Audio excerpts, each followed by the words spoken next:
Good afternoon, everyone. This is CA Pooja Rathi, and I welcome all of you to today's webinar on analysis and impact of 47th GST Council recommendations presented to you by Hiregangi and Associates LLP Pune branch. Before we start the discussion, I would take a moment to introduce you to our today's speakers, CA Ravi Kumar Somani and CA Nandini Gupta. Ravi sir is a qualified chartered accountant who is extremely passionate indirect tax professional with experience in performing health check reviews, providing advisory and litigation support in the matters concerning indirect taxes. Ravi sir has delivered lectures at various trade and professional forums such as ICI, CII, National Insurance Academy, and many more. He has also co-authored books on indirect taxes like Practical Guide to GST Audit and Certification, published by Bloomsbury, Self-Study Guide to Indirect Taxes, published by Asia Law House, Practical Guide to GST on Automobile Industry. Ravi sir has also written various analytical and issue-based articles, research papers, legal updates on indirect tax matters, which are published in various newsletters and online platforms. He loves doing extensive research on the subject and solving critical indirect tax problems. His mission is to spread indirect tax knowledge, solve indirect tax problems, and to raise voice against unscrupulous practices. Introducing our today's co-speaker, C. Nandini Gupta. Nandini is a commerce graduate from Jain University, has done masters in MCOM and MBA, and a qualified chartered accountant. She has 4 years of experience in consultancy and audit in indirect taxes and has performed indirect tax reviews across various sectors like education, hotel, pharma, freight forward, real estate, etc. Nandini has also assisted in authoring books such as Compendium of Issues and Solutions on GST, Handbook on Central Sales Tax, etc. To tell more about Nandini, she has been associated with Hiregangi and Associates family for more than 4 years and presently working as a senior manager at Pune branch of Hiregangi and Associates. With a small introduction, now I would like to open the platform to our speakers to start the discussion on the said topic. Also, I request everyone to please drop your questions during a session in a questioning section so that speakers can answer queries at the end of the session. Over to you, sir. Yeah, thank you, Pooja, for the introduction. And just wanted to check, Pooja, that whether we are properly audible and whether if our audio is, if our screen is visible and whether we are properly audible. Yes, sir. So everything is perfect. You may go ahead, please. Okay, perfect. So good afternoon, everyone, and welcome for this session that is being conducted on recommendations that have come in the 47th GST Council meeting. Despite a lot of pressure, work pressure, I would say, in terms of closure of the financial statutory audits, plus the income tax individual filing also being there in the end of the month, we are really overwhelmed by the response that we have received. But of course, I think this is what also the topic demands, the gravity of the discussion. Numerous changes happening in the GST. Way more than the budgets. Way more than budget. In fact, in GST, it's like the budget is like 4 times in a year. So earlier it used to be at least once in a year. So the finance minister of the country tweeted, I think, some 15 tweets clarifying that why GST is not applicable on food items and how this decision making was not taken by Ministry of Finance alone, and it was a consensus based decision. And then there was a huge I would say on WhatsApp there were a lot of message going around as to if I make a milk, if the milk yeah, correct. And then on paneer there is a GST that is applicable. So nothing is that government wants to leave now. And if I can put it in a very, very simple words, this particular 47th Council recommendation, they have actually gone into the roots of the fundamental things being taxed. For example, food. Food is a necessity. But this particular amendment, I'll tell you, even the small kirana shop person would be under the GST purview, and all your, bajra, jawar, basic food items would be under the tax net. Next comes your healthcare, which is again, I would say, a very important necessity, which has now come under the GST network. And third, very important necessity is, I would say, a place to stay for a person. That too for a residential purpose, I would say shelter, food, health, and shelter. So even that is now under the tax net. So I don't know what is left, so what we have done is that we have deliberately taken this thing as a 3-hour session because we wanted to do justice to the topic and not just talk about the amendment, but also look at the nitty-gritties and practically what is the impact of the amendment, what are the legal issues, and most importantly, what is the action that businesses need to take basis these amendments. So Nandini and I would be covering. These are the, I would say, topics. That is what we are covering. We have deliberately decided the flow in a particular manner. There are certain amendments which are relating to compliances. Streamlining the compliances which are impacting our day-to-day businesses. We want to cover that first. Then relating to GSTR 3B, GSTR 9 and all those things will be covered later. A lot of changes in respect of refunds have been, have come in. Then we will dive into some industry specific changes. Contractors, real estate, transporters, logistics, food, hospital, accommodation. And then we would talk about other changes in the rate. A lot of rate rationalization has taken place. And then other council minutes which are changed but not yet notified. And then we will take time for Q&A. So coming to, I would say, the first change relating to the streamlining of compliances. What we would do, or the format of this session would be, Nandini would give the basic about the change, what is the change and her inputs. And then I will add to the discussion which Nandini has done. So Nandini is a senior manager with us. So over to you, Nandini. Thank you, sir. So with the brief introduction, what Ravi sir has been now introduced you to all. So let us go ahead with the first compliances which the government is intended to streamline. This is applicable for somebody who is called a multi-locational registration in GST. Say a person has got a registration in Karnataka, Maharashtra and Goa. And in the course of filing the GSTR 3B, if the said person is deposited certain cash amount, instead of Maharashtra is deposited in Goa, as of now, there is no way there can be a transfer of the said cash register, cash ledger balance from Goa state to Maharashtra state. However, presently the provision is being enabled and right now the portal is not enabled. However, the provision is enabled and this says that the said person can transfer the electronic cash ledger balance from the Goa state to electronic cash ledger balance of the Maharashtra state.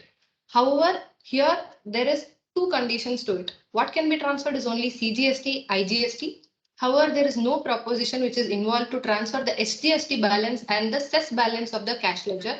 Also, the transfer can be done by a person only if at all there is no unpaid tax liability in the electronic liability ledger. So if these conditions are satisfied, there is this provision is being enabled. So as to transfer the cash ledger balance from one state to another state. This is beneficial considering two aspects. One is if at all this provision was not provided and in the state of Goa, say the person did not have an outward tax liability for a long period of time, the cash balance would be a working capital blockage for the assessee. At the same time, if at all assessee goes ahead and applies for refund, we all know the refund is going to be always a time-taking instance. So this proposition is a welcome move to help the multi-locational registered clients to move the cash ledger balance from one state to another state. Yeah, it's a good move. Only thing is that I would say this is not eligible for SGST. It is only for CGST and IGST. Ideally, whether this will really solve the working capital problem is a question. I would say no, because very rarely we see that the businesses would have balances lying in the electronic cash ledger. Even if businesses would like to keep, maybe that's little bit just to avoid interest or last minute rush. Generally, we see the balances more in the electronic credit ledger rather than the cash ledger. And if it is really a single tax and we want to go by the slogan, then I would say ideally they should have also allowed the similar transfer for electronic credit ledger, which is, I would say, the real advantage for the businesses. Nevertheless, a better move. So now whenever next time you have a liability in a particular state and you see the balance in the electronic cash ledger in another state, make sure that the working capital is better managed. Yeah, Nandini. So hopefully this will also be a similar form like PMT09 and this transfer shall be allowed. So the next change is in explanation 1 to 43. So I just like to tell the proposition of the tax before this amendment. So if there is a sale of a duty credit scrip, example MEI scrip, SEI scrip or a road tape scrip which is sold by a person, the scrip sale was exempt under GST. Because the said supply was exempt supply, a percentage of common credit had to be reversed in considering the provisions of section 17(3). This led to a reduction in the credit availability. Say example, an exporter has purely exports. Along with the export, he has a duty credit script. Because of this hurdle of considering that particular transaction as an exempt supply, the input tax credit available would be reduced to the exporter to such extent. Right now, this explanation is inserted after the Rule 43, and this explanation is applicable for both Rule 42 and 43. That means any common credit which is to be reversed for the purpose of considering the value of the exempt supply, the duty credit scrip which is sold, that value has to be excluded, and then the Rule 42, 43, if any, has to be applied. So this is going to be again beneficial for increase in the availability of credit. Yes, only thing in this particular reversal, the question comes is the amendment has come now. What happens to the past? Whether does that mean that for the past the reversal was needed and only now that the amendment has come, the reversal is not needed? I would say no. In fact, this amendment has to be read retrospectively. This was again, there's one of the anomalies in the law. In fact, to my mind, I don't see any common service that is being used basically to sell the duty credit scrip. As a matter of abundant precaution, organizations used to do common reversal because it was some decimal percentage, or they used to reverse some specific credits relating to that person working for this matter. But I would still not agree to that particular point. Even taking a conservative view, I'm of the view that even for the past, this reversal would not have been required. Despite this amendment coming, this amendment, in my view, is more of a clarificatory in nature and not doing any particular change in the application of the law. So the next is period of limitation. So if at all a department had to issue an order in respect of a transaction which has happened in 1718, the period of limitation was provided under section 73, which stated that 3 years from the due date of the annual returns. So we all know the due date of the annual returns for 1718 was 7th February 2020. So rightly the 3 years from 17 February 2020, the department should have issued any order in respect or any demands in respect of the transaction within 7th February 2023.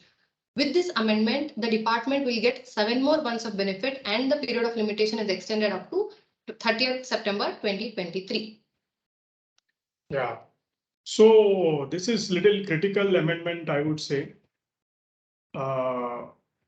Important question that comes is that whether department really had the power to enable this amendment.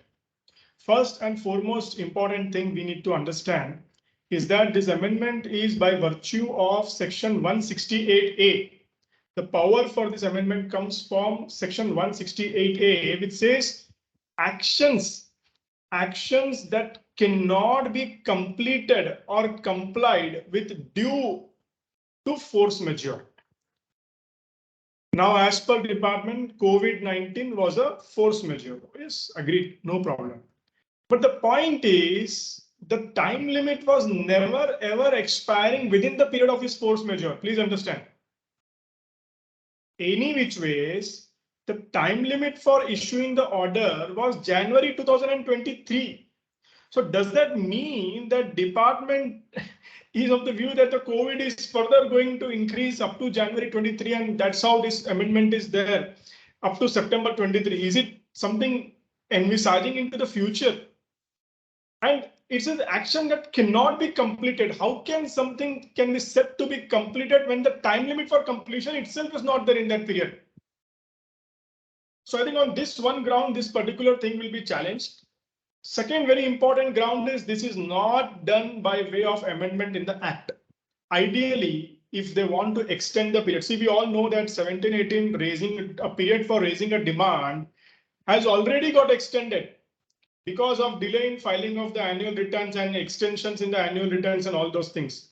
Even today, businesses are facing issues for 1718. Now, further, this extension going up to September 2023 is going to create more harassment for the taxpayers. We know that for the same issue, 3 times 3 officers are calling. Now, the point is, if the government was required to do this amendment, they should have done it by way of a legislative change. That is making this change in the Act under Section 73. But if you see, this is not done by way of a legislative change. This has been done by way of an executive order. The important question that comes is, such a substantial amendment having an impact can be carried out can be delegated to an executive function without going through a legislative framework, is another very, very important question that is going to come on this particular amendment. So nevertheless, one more point I would like to highlight, that this amendment is brought only for demands or orders that are raised under Section 73, not for the demands or order under Section 74. Which means if department is issuing an order or demand under Section 74, which generally is, 95% of the cases, to that extent, this amendment is of no use. Another very important dimension that comes when we really look at this amendment, the extension is basically for an order. Order is generally after the show cause notice. But a similar extension is not been given under Section 73, subsection 2 for show cause notice, which gives an interpretation and an impression that while the extension is in place, this is there only for issuance of an order, not for the show cause notice. Which means all said and done, the show cause notice has to come by September 2022. While the order can be up to September 2023. So this is another interpretation that comes, but I see a lot of litigation coming only on the time limit in future. Practically, on a ground, if I have to go without going to the legalities, is that get ready for one more year of intrusion by the department for more than 1 year for the 1718 we are talking about. Great. So yeah, next point you can take up, Nandini.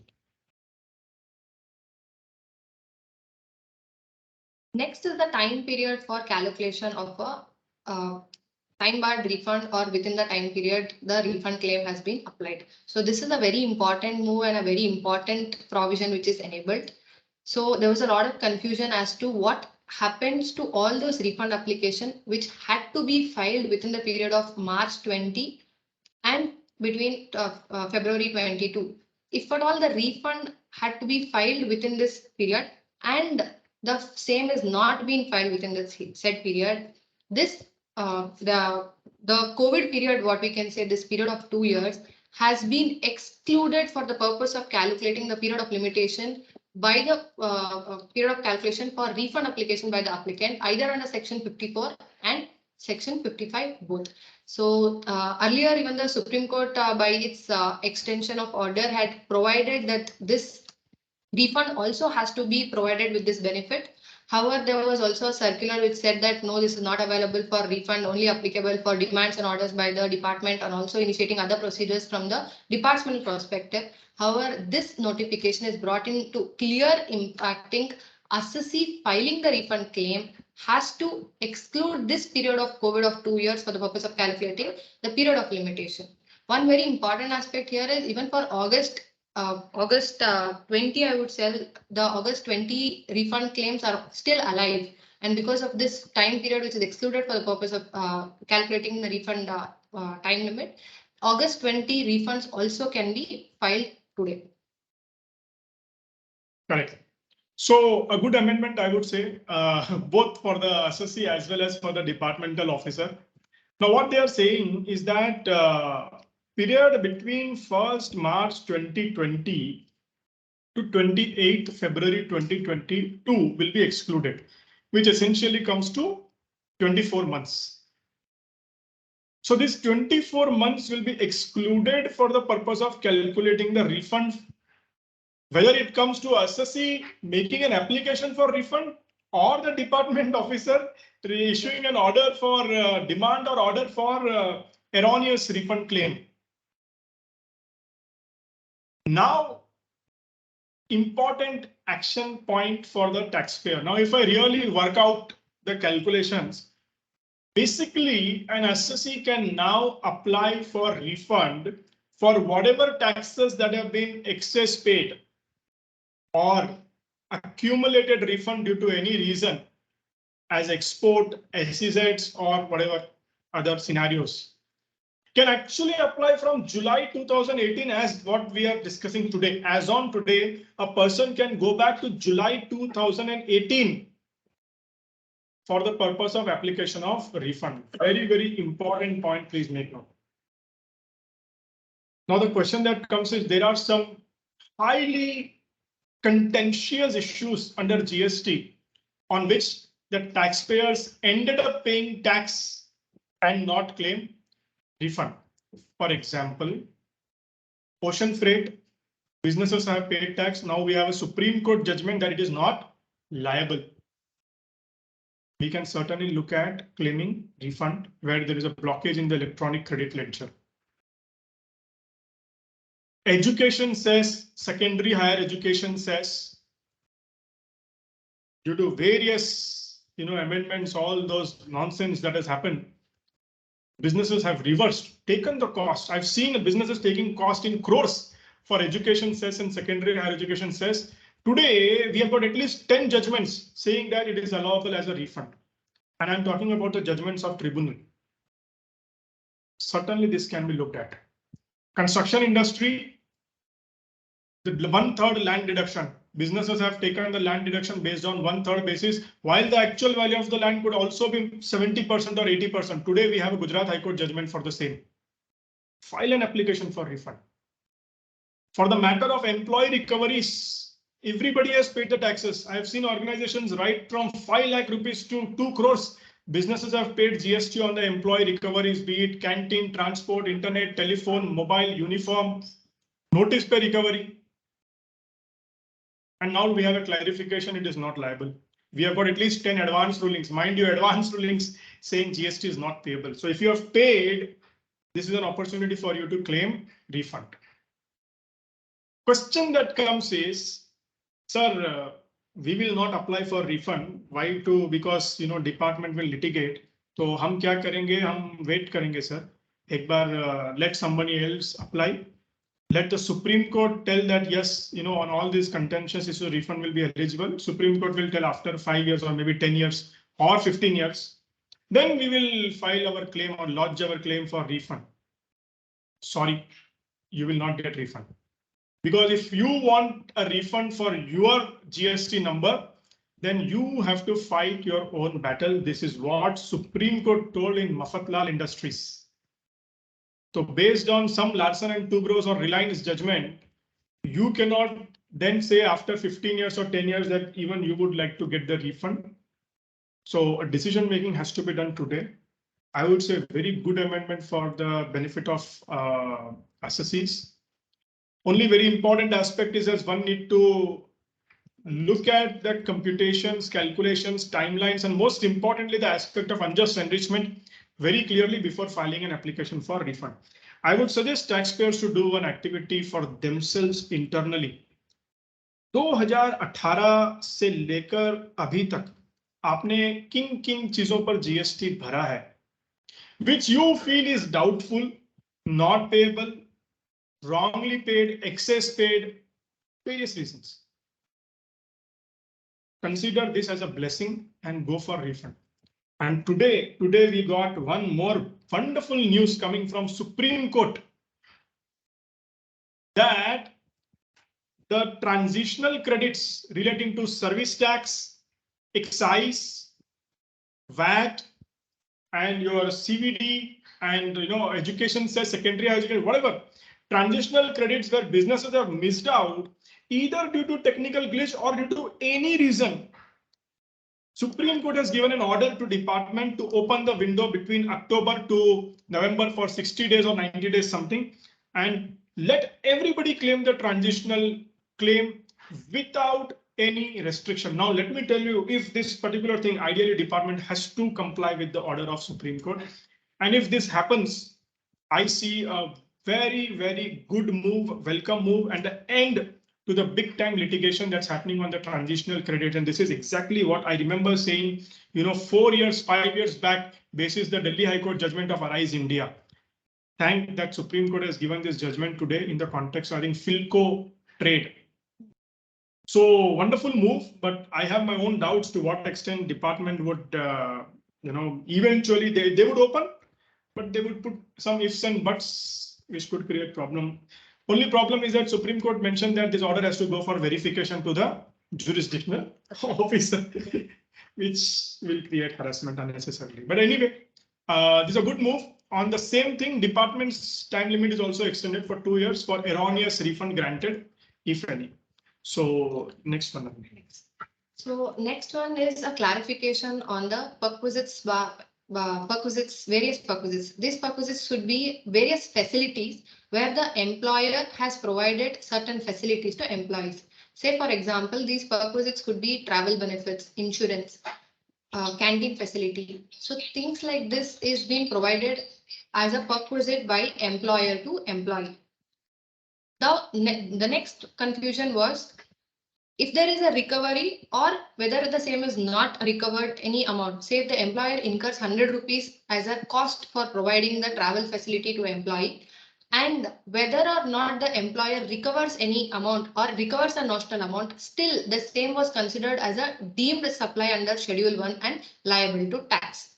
However, this particular clarification or circular which is brought out clearly says if that facility is provided by the employer to employee in terms of a contractual arrangement, in terms of within the employer-employee contractual relationship, that particular element shall not be subjected to tax. So at one place, this is definitely a welcome move and a clarificatory. However, still there is a confusion as to what is a perquisites. What perquisites is not defined in GST, and few people can go and tell perquisites as per the income tax, and few might go ahead to any other act. But the important aspect or an element for any business person is to understand whether or not such facility is provided within the contractual agreement. So if that facility is provided within the contractual arrangement of the employer-employee, this said facility shall not be liable to any artificial deemed supply of services and not be subjected to GST or the same.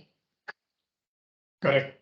Yes, I go with that. Basically, this particular amendment is what I was talking about when I told that, all these employee recoveries should not be liable to GST. Now, again, the problem that comes is in the circular, they had something to give as a clarification. They could have rather given it more clearly and better to give it with examples. Of late department has started giving circulars with examples so that people can understand easily. So the question that comes is, what is the meaning of the term perquisites? Because now let me tell you the term perquisites, you cannot tell, no, what is an income tax? I will take, sorry. You cannot pick up the income tax definitions under GST, point number 1. Point number 2, it says in terms of contractual arrangement. Now, what do you mean by in terms of contractual arrangement? Does that mean that the particular benefit of a perquisite has to come out in the appointment letter of the employee? I would say no. So perquisite has to be given a general meaning rather than any meaning under any other act. Any benefits or facilities given to employees by the employer in the course of his employment, in my view, it is a perquisite. Whether the benefit is direct, indirect, whatsoever, having connection with the employment, in my view, that's a perquisite. When it comes to contractual agreement, I would not say that it has to be there in the appointment letter only, because there are many companies where they don't put everything in appointment letter. They would simply say, for all other benefits, refer to our HR policy or refer to our, some policy would be there. So even if there is something that's there in the policy, I think that is sufficient compliance. I would go one step ahead and say that even if it is not there in the policy, some written signed policy, but if it is a part of an email communication or some sort of a notice or circulars issued to employees over emails, I would say that is also a contractual binding on the employer, correct? As per the Information Technology Act. An Information Technology Act overrides all other acts, let me tell you. So what is important, or what is the action plan for the business here? 2 to 3 important aspects.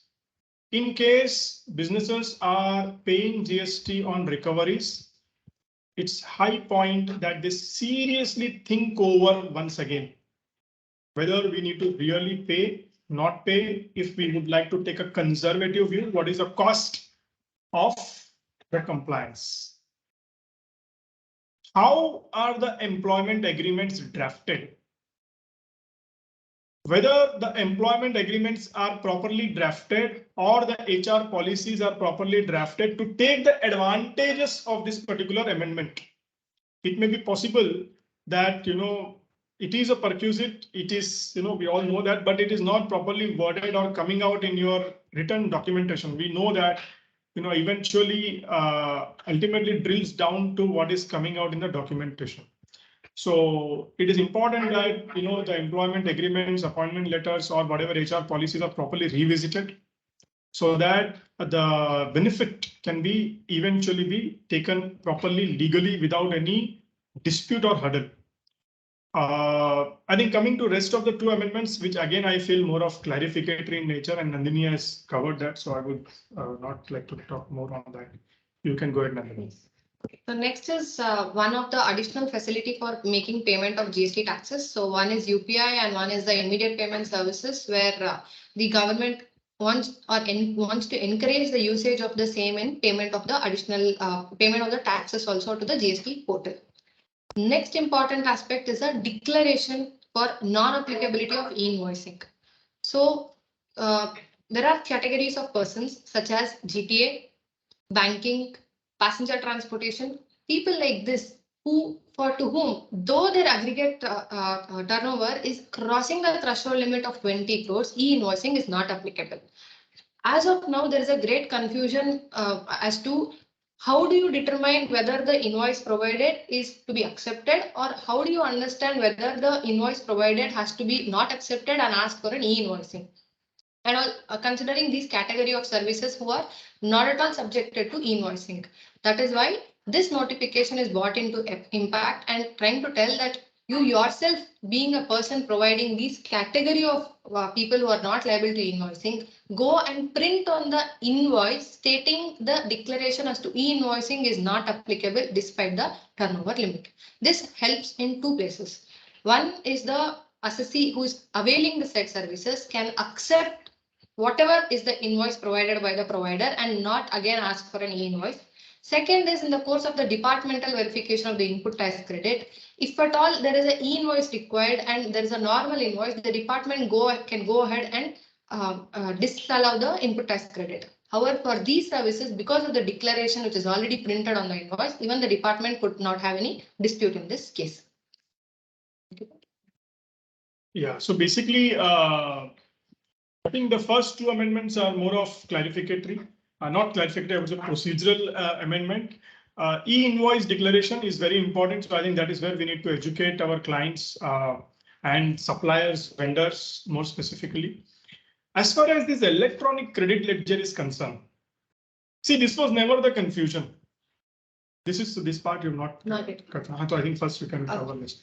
So presently the electronic credit ledger, this both the entities are from in a form of a circular. That means it is clarificatory. So what is being clarified? It says the amount in the electronic credit ledger can be utilized for what all and for what it cannot be utilized. So one thing, reverse charge. For reverse charge element is always paid in cash. That was known, but again it is brought out stating that the electronic credit ledger can be utilized for any outward tax payment other than the RCM. However, it can be used for what? Self-assessed payment of tax in the returns. Secondly, as a consequence of any proceedings initiated under the provisions of the Act. Say there is an ASMD 10, there is a mismatch, there is 13B, there is a mismatch in the same, the tax payment is being filed in DRC 03. Still, the tax payment was in the course of any proceeding initiated by the government, the electronic credit ledger was allowed and it is eligible. The next portion is where the confusion was there, and this clarification is going to add on to more confusion, where it says the electronic credit ledger cannot be used for making payment of interest, penalty and fees. Up to this, it was okay. When they said any other amount payable, now there was a wide range of judgments, a few telling that for pre-deposit, for us any stage after the appeal, the assessee had to pay something called as a pre-deposit to go for the next stage of proceedings. At that time, whether at all this pre-deposit can be paid to electronic cash ledger or electronic credit ledger or electronic cash ledger has to be made compulsory was the confusion. But this circular is of no help in that portion and it is not clarifying the same. The last portion is where there is an erroneous refund which is received by the assessee, where the erroneous refund is already received in cash. Obviously, that same thing cannot be paid through electronic credit ledger, and because it is received in cash, has to be paid back through cash to the government. Correct. So I think in this only one important aspect which many businesses have kind of done is pre-deposit for appeal. You know, department used to say that it has to be by way of a challan in the electronic cash ledger only. We will not accept the electronic credit ledger, debit. So this amendment kind of clarifies that. Then second very important thing is many businesses have during the payments that are coming in the course of filing GSTR 9 and GSTR 9C, they are paying these things through electronic cash ledger by way of a DRC 03 challan. Again, you pay the amount either through GSTR 9, GSTR 9C or whatsoever. You can use your electronic credit ledger. And third aspect is at times it was seen that during inspections and investigations, department officers were coercively demanding the taxpayers to pay tax only using electronic cash ledger, not using electronic credit ledger. So I would say this is a welcome amendment, and we need to understand that electronic credit ledger is also your money, correct? It is your money. So good that department has clarified this. And in my view, you can use electronic credit ledger for payment of any tax under any proceedings. Next is next few things are procedural and also beneficial to the assessee. So if at all a return is not been filed for a continuous period of 6 months and for continuous 3 tax period for a composition dealer, the registration was automatically suspended by the department. Then the assessee used to get only 3 months for filing a revocation of the suspension of registration. If at all the 3 months period is lapsed, then it used to be a hurdle to get the registration revoked and restoration of the registration of an assessee. Right now, this is a welcome move. This says whatever is the pending returns which was earlier failed to be filed, now if you file it, there is going to be automatic revocation of the suspension and the registration shall be restored to the assessee. This is one. Second thing is GSTR 4 and CMP 08, both the things for the composition dealers. where earlier the deadline was provided as to in the month of July. Now both the things are extended, and one GSTR 4 is up to 28th July and CMP 08 is up to 31st July 2022. That's the extension which is provided, and both the returns are for composition dealers only. Yeah, the automatic revocation is a good move, but we need to understand that technology can work reverse also. So when they are saying that they are going to revoke automatically, it indirectly also means that they are going to suspend automatically also. Please understand. Which means if an assessee has not filed the GST returns for 6 months consecutively, then his GST registration would be automatically suspended by the system. Correct? As soon as all the 6 returns or 6 months return are filed, only then the revocation will happen. You will say, no, sir, 6 months में से 3 तो कर दिया, अब तो 3 ही बाकी है. Sorry, all 6 months has to be filed for the revocation to take place. So one aspect here, sir, it uses the word pending returns. However, the GST portal locks the drop zone of the months in the period in which the registration gets suspended. So there is no provision for me to even open that month after the period of suspension. I would say that GST portal, this particular change must take place. As of now, that thing is not there. Ideally, that should happen. They should allow that thing to be filed. The next changes are for GSTR 9 and 9C. GSTR 9 9C, all changes which are provided are only for the changes of an outward supply. Inward supplies, there is no such great change, or rather there is no changes at all. So what they have asked to do is for table 5 of GSTR 9, which provides that non-GST supply, nil rated exempt supplies, these kind of outward supplies has to be disclosed. Right now, the requirement of the change is non-GST supply has to be separately disclosed and complete and separated. However, nil and exempted can be consolidated and put in one bucket and disclosed in GSTR 9. The second one is table 10 and 11, which is amendment for any transaction in the present financial year, which there is an amendment or an addition to it in the next financial year. This were optional. For example, a transaction of 21-22, but not disclosed in the year of 21-22, disclosed in the subsequent year of 22-23. Earlier, there was an option as to not disclosure of the same in the table 10 and 11. Right now, it is mandatory provision has to be disclosed in a table 10 and 11. Next is the outward HSN. Department is being very particular in considering the data of what are the types of products which are being transacted by a registered assessee from the HSN level. So considering this from 2020 onwards, even the usage of the HSN level was mandated to 6-digit level for a person whose turnover is more than 5 crores. So as of now, also Form 99C asks us to disclose based on the turnover of 5 crores or less than 5 crores, 6-digit or a 4-digit, even the HSN as well as the SAC code in case of services. However, one should note here that this is only for B2B supplies and not required for B2C supplies. Then the existing relaxation, whatever has been provided in the present 99C is being continued.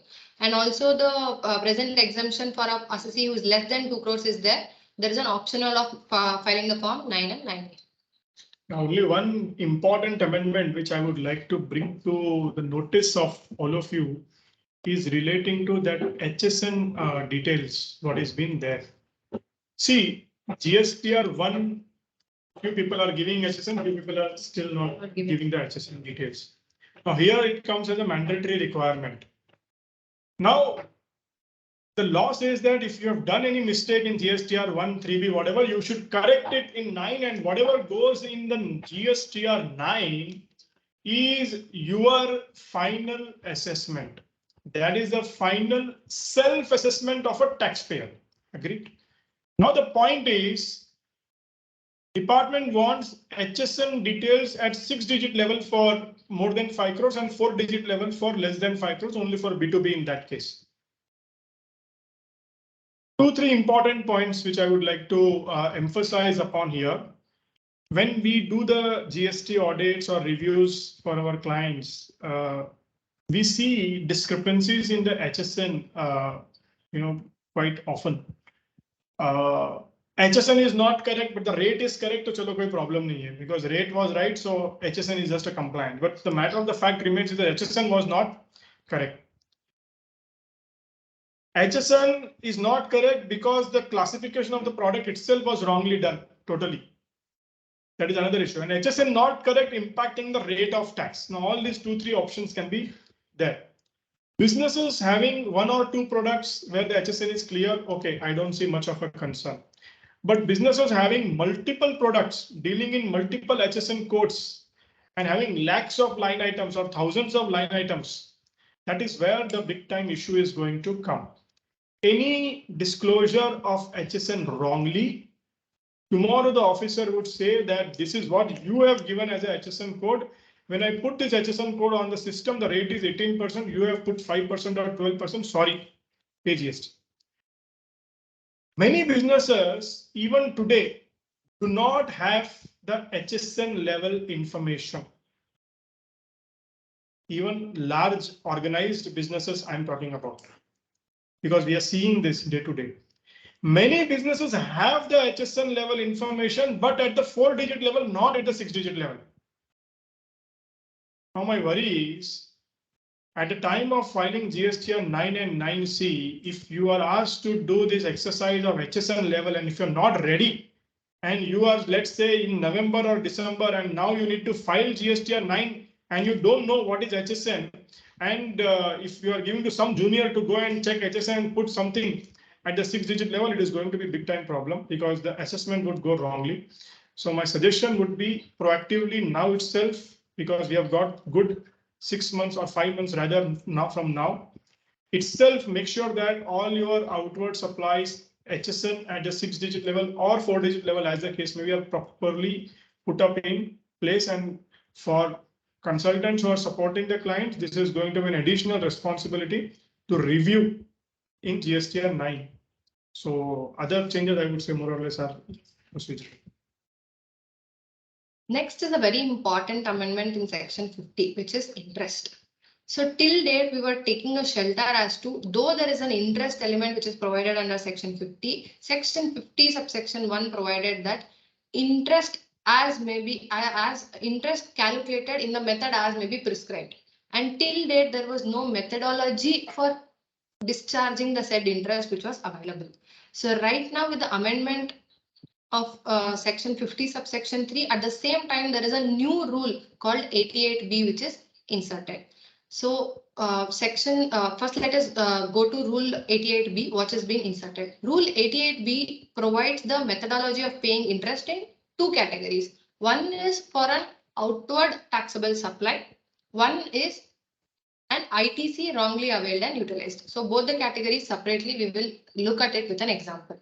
So rule 88B first scenario and example, if there is a delay in filing of a returns and delay in payment of the tax to the government.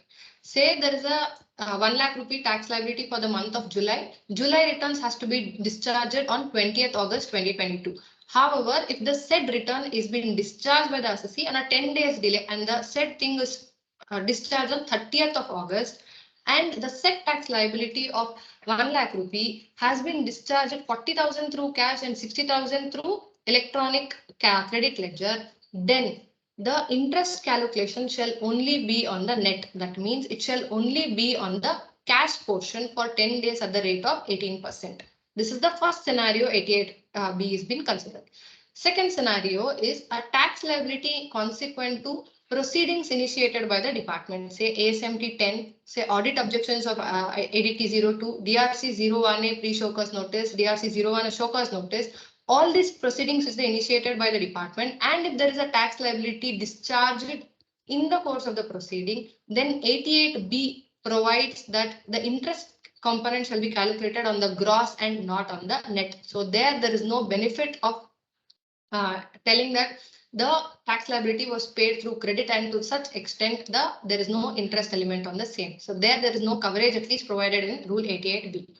The next liability is payment of a liability through DRC 03.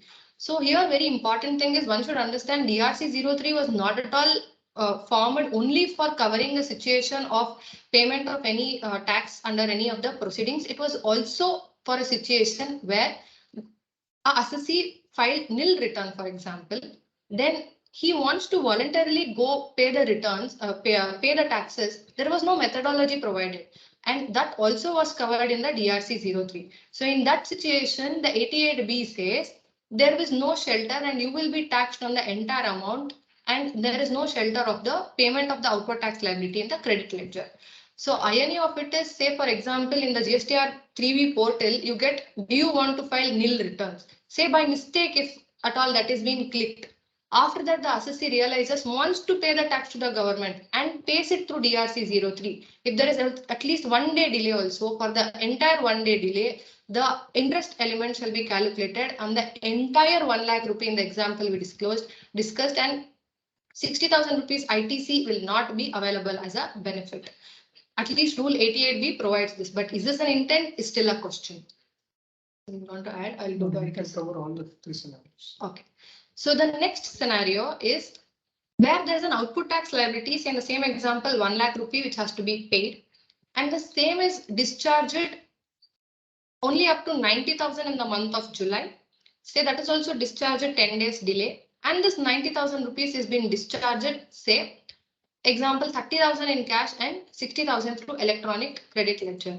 So one interest is definitely going to be there on that 30,000, which is discharged delay, that is 10 days delay on that 30,000 component, 18% tax has to be calculated. This is same as the example we spoke about. However, the balance 1 lakh rupee was a total tax liability, 90,000 is discharged. The balance 10,000 rupees, say the assessee does not discharge it in the month of August and discharges it in any subsequent month. For example, he discharges in the GSTR 3B of December. Then for that period from 20th August 2022 up to the date of filing the GSTR 3B of December, irrespective of whether the assessee has an input tax credit continuously balanced in that electronic credit ledger, still 88B does not provide any shelter and says for this much element, there is going to be an interest at 18% for the entire period of 6 months. The next consequence is, say for example, in the above example, that 30,000 rupees, which was a cash, which was used to pay the output tax liability. However, this 30,000 rupees was deposited to the government on the due date. There are judgments like Vishnu Arama, which also provides a shelter, stating that this was already deposited to government. Once it is deposited, that means it is paid to government and there is not going to be any interest element. But 88B provides otherwise. It does not provide any shelter for payment of a cash on the due date and says there is going to be an interest element until there is an offset or until there is a filing of the return in by using the said cash amount. So this is the entire portion of the output tax liability. Sir, would you add? Then I will take ITC. You covered completely. Okay. Okay, so right now we've discussed all 3 scenarios of an output tax liability. So next, the 88B provides for what is the mechanism for calculation of an wrongly availed input tax credit and utilized.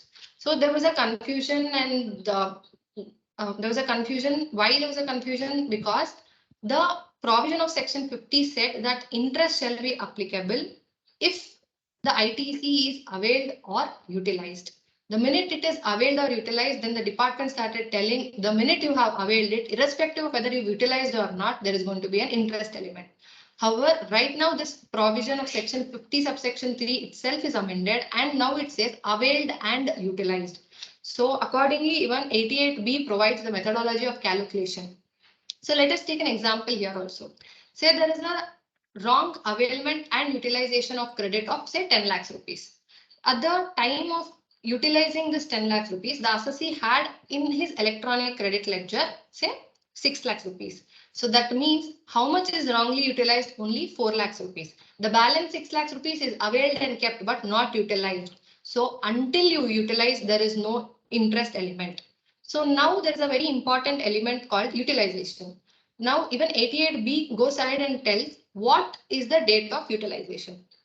Then if the assessee utilizes the input tax credit in the course of filing GSTR 3B, there is a wrong availment, then a wrong utilization in the course of filing of a GSTR 3B, then the due date of utilization is the actual date of filing of the return or the due date of filing of the return, whichever is earlier.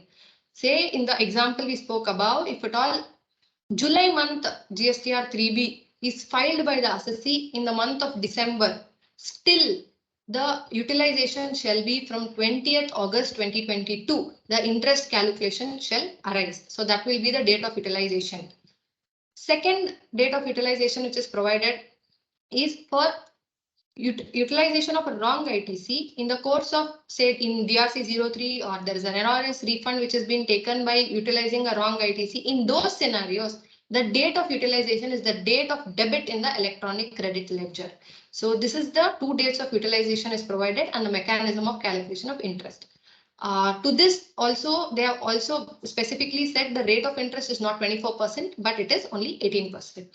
So this is the changes which is provided in section 50 as well as rule 88B. Yeah.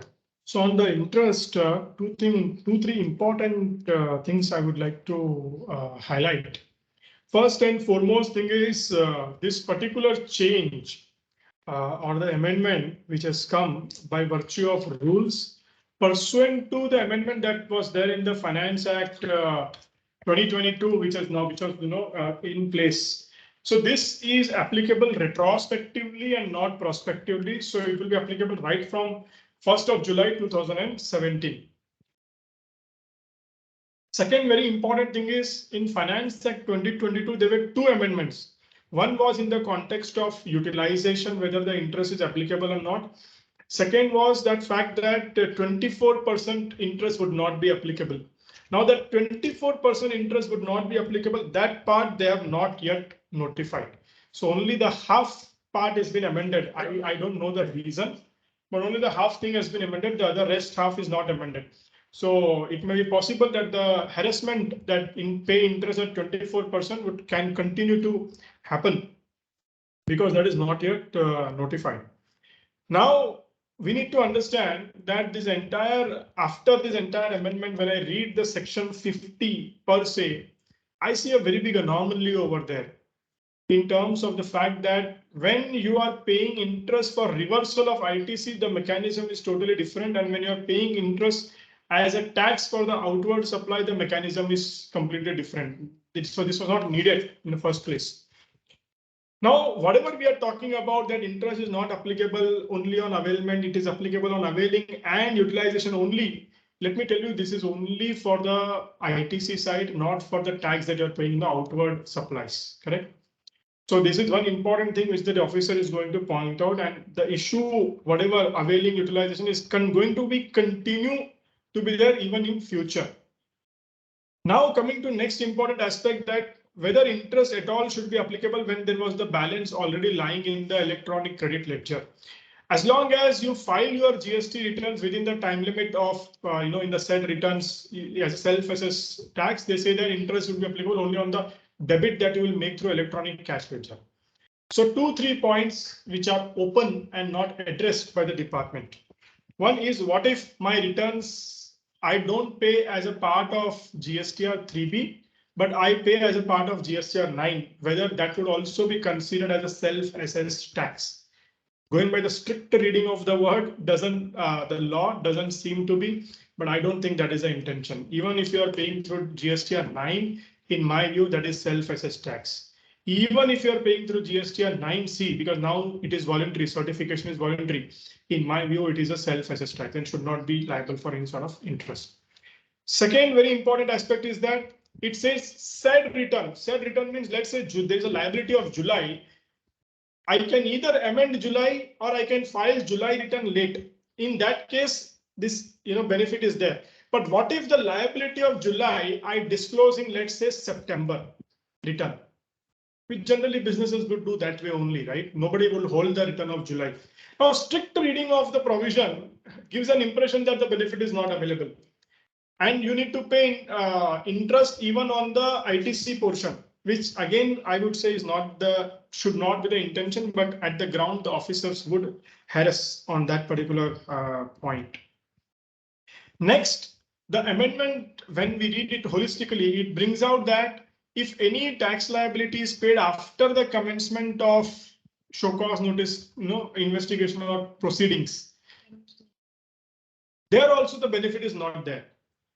So from a practical business perspective, it is very important that whatever the taxes are there properly assessed, and you need to make sure that your monthly compliances, there is no replacement of that. So your monthly compliances has to be proper. If it is not proper, that itself can trigger show cause notice and other litigation that can happen. Having said that, I am in disagreement with whatever proposition that has been brought in the act, because there is a settled jurisprudence that ITC is also as good as the tax paid. And I don't understand why there is a distinction between the balance in electronic credit ledger and electronic cash ledger. Because when I put the money in electronic cash ledger, also the money goes to the credit of the department. So in my view, there was a settled judgments in the past. I think Karnataka High Court, there was one judgment, then there was a larger bench judgment in case of JK Tires by Bombay Tribunal, maybe. So I feel that this particular amendment again would undergo a challenge. And if we are thinking that on interest, the litigation is now completely over, it is clean, answer is no. There is further going to be a lot of litigation on interest side, on the parameter of this ITC, how to do that calculation. On the outward side, there are numerous things which I've just talked about. So yeah, that's all I have to add here. You can go ahead. Okay, the next aspect is the changes in the form GSTR 3B. So this is very, very important, considering just now even Ravi sir said how important a monthly compliance is there. And if at all any monthly compliance, there is a default, there is going to be a straight litigation and a show cause notice and leading to an interest to the assessee. So considering this in background, this is the changes which is proposed in GSTR 3B. Firstly, why is this change proposed? Okay, to understand this background, there was a tussle of between the state and the central, between the allocation of funds, allocation of the GST funds. To reduce this tussle, they have changed the thought process, I could tell, of the GSTR 3B. The form as such has some changes, but the cosmetic changes only is there in the form. Whether because of the change in the form GSTR 3B, whether the assessee can get an increased input tax credit, the answer is no. Whether the assessee can has to reverse any excess input tax credit because of change in the form, the answer is no. All that is going to change is the mindset or the methodology of making the calculation of GSTR 3B. Now let us straight go to the form and let us see the changes. The table 4, which is ITC available to the assessee. Earlier, it was as available on the left hand side. Right now also it is available on the right hand side. The table, the language, nothing is changed. However, the important change in this aspect is earlier this disclosure was based on the books of accounts. Now the departments want you to disclose these details based on GSTR 2B. So this is a thought process or a change in disclosure which the department wants an assessee to do. Next, table 4B, ITC reversal. Earlier, the table provided rule 42, 43 and others. This is the only two tables available. In future, also they want to have only two tables, rule 38, 42, 43 and blocked input tax credit and others. However, the thought process for disclosure earlier was based on whether the reversal was made because of 42, 43 or anything other than that. Right now, after the change, the thought process or what the department wants you to understand is the first category, rule 38 for banking industry, 42, 43, where you have a combination of taxable and exempt supply, 17.5 for blocked credit. All these categories, the department has put in circular a particular word called permanent reversal. And for others, they have used a word called temporary reversal.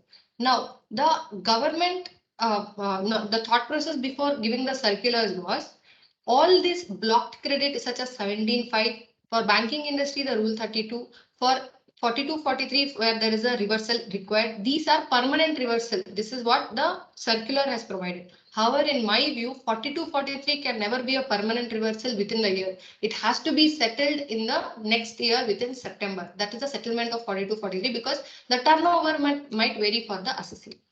Now, what is others? What is a temporary reversal? The circular is brought in temporary reversal such as, say if there is a non-payment to the vendor within 180 days, say there is the goods are not received by the assessee. These types of activities, they have called it as a temporary reversal.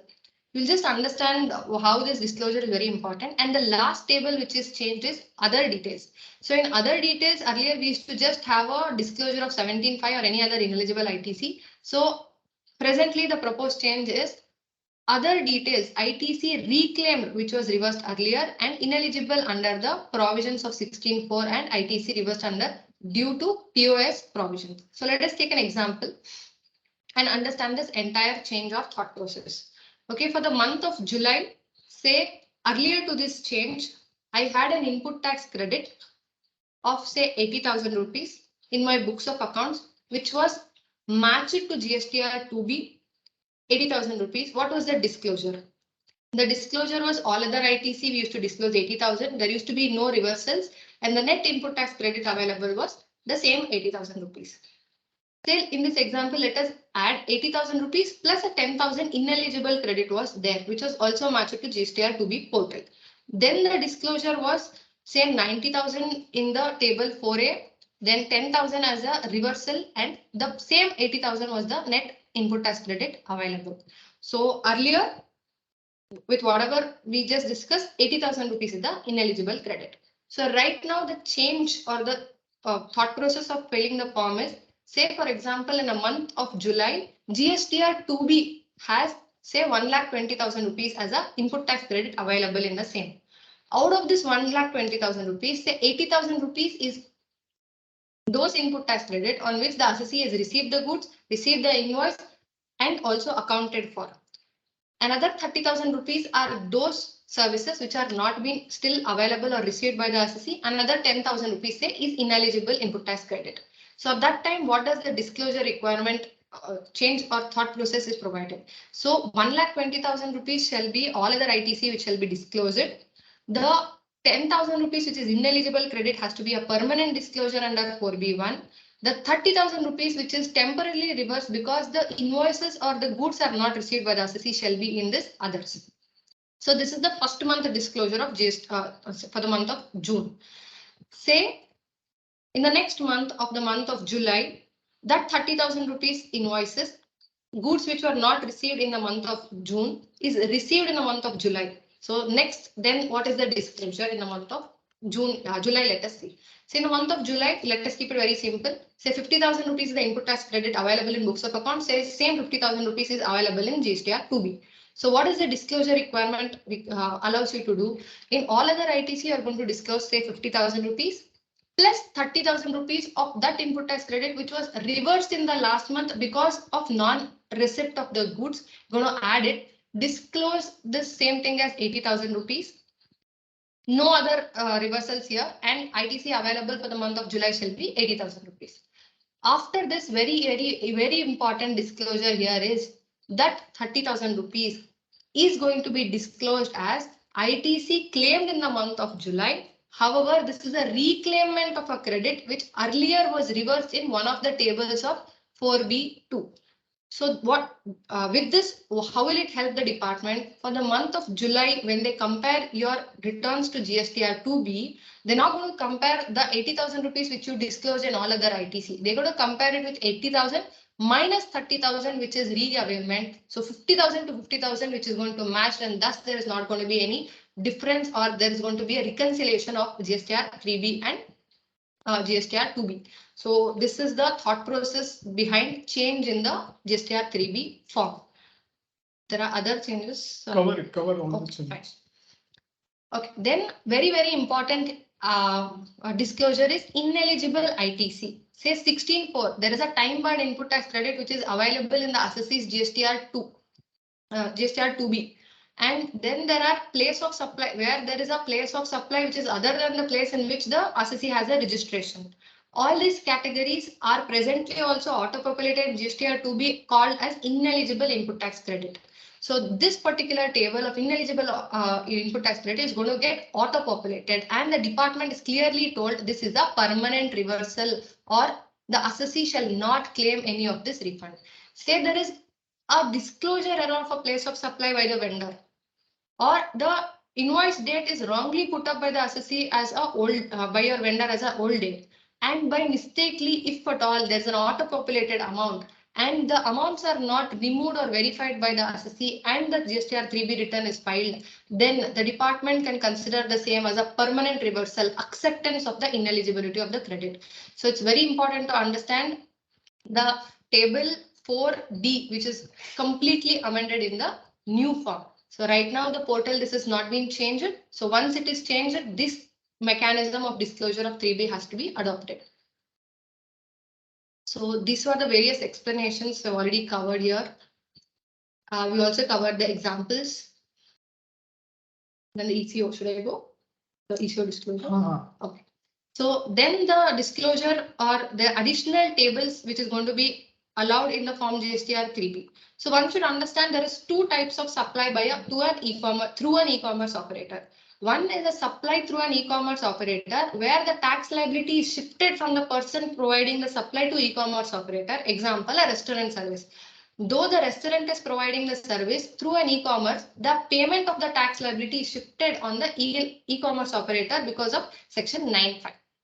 And then there is other category where the supply is made through e-commerce operator, but as a provider, they themselves pay the tax liability and the tax liability is not shifted. So right now the changes is brought in only for the first category. That is, if at all a service is provided through e-commerce operator and the burden of payment of the tax is shifted to e-commerce operator, for that the disclosure change has been proposed. So what is the change? The first change is for the e-commerce operator. There's a table in table 3 is for normally output tax liability. So there's a separate table 3.1.1 which is going to be enabled, where the e-commerce operator would disclose that this is the tax which he is going to pay for which he is made liable under section 9(5). So that is the first change for the e-commerce operator. Now the second change is for the person supplying the said service through e-commerce operator, say hotel. Where do they disclose? Even they have to disclose that it is an outward supply, and remember this is an outward taxable supply. Only the person paying the tax has been shifted. So for them also there is going to be a particular table which is going to be enabled. So earlier there was a circular which said that you have the hotel restaurant in this particular case has to disclose the same as exempt. So after this amendment, it is not under exempt. There's going to be a separate table inserted there. That is the place where the hotel or the restaurant services has to be disclosed. Then the table 3.2. 3.2 is again very important for settlement of the funds itself. This is the table where there is an end consumption of an output tax liability which is there.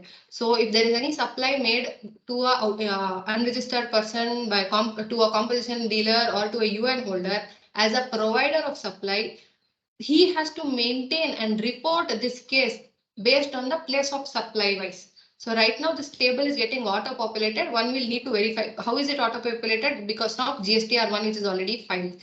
So if there is a wrong disclosure in GSTR1, then rectification has to be done, and also whether the right data is flowing from the GSTR1 has to be verified. I think that's it. Yeah, a few important points as far as this GSTR 3B is concerned. I think first and foremost is that this entire monthly compliance is going to become more complicated now. So businesses who have not done automation, I think they need to seriously look at automation as one of the aspects. And businesses who have done automation need to look at change in the whatever automation that has been done. First and foremost is from which month is this applicable? How about the GSTR 3B that we need to file today? Or how about the GSTR 3B that needs to be filed for the coming month? Whether we need to report as per the amended provision or as per the old provision. The reason being on the GST portal, these amendments have not yet been reflected. In fact, just 15 minutes back, I was seeing that there is this advisory has come from GST and portal saying that we are working on this, and as soon as this is reflected in the portal, till then you do it as per your current practice. So I don't understand whether there is a proper communication between GSTN and CBIC. Both sit in Delhi, same place, and both being two important wings policy wing and the technological wing. And at least I see clear disconnect in communication. We are having scenarios where portal changes, but there is no change in the law. Law changes, but there is no change in the portal. So today we are in a scenario where law is changed, but till the portal is changed, we need to continue our old practice. Good, at least GST network is giving us some time to implement.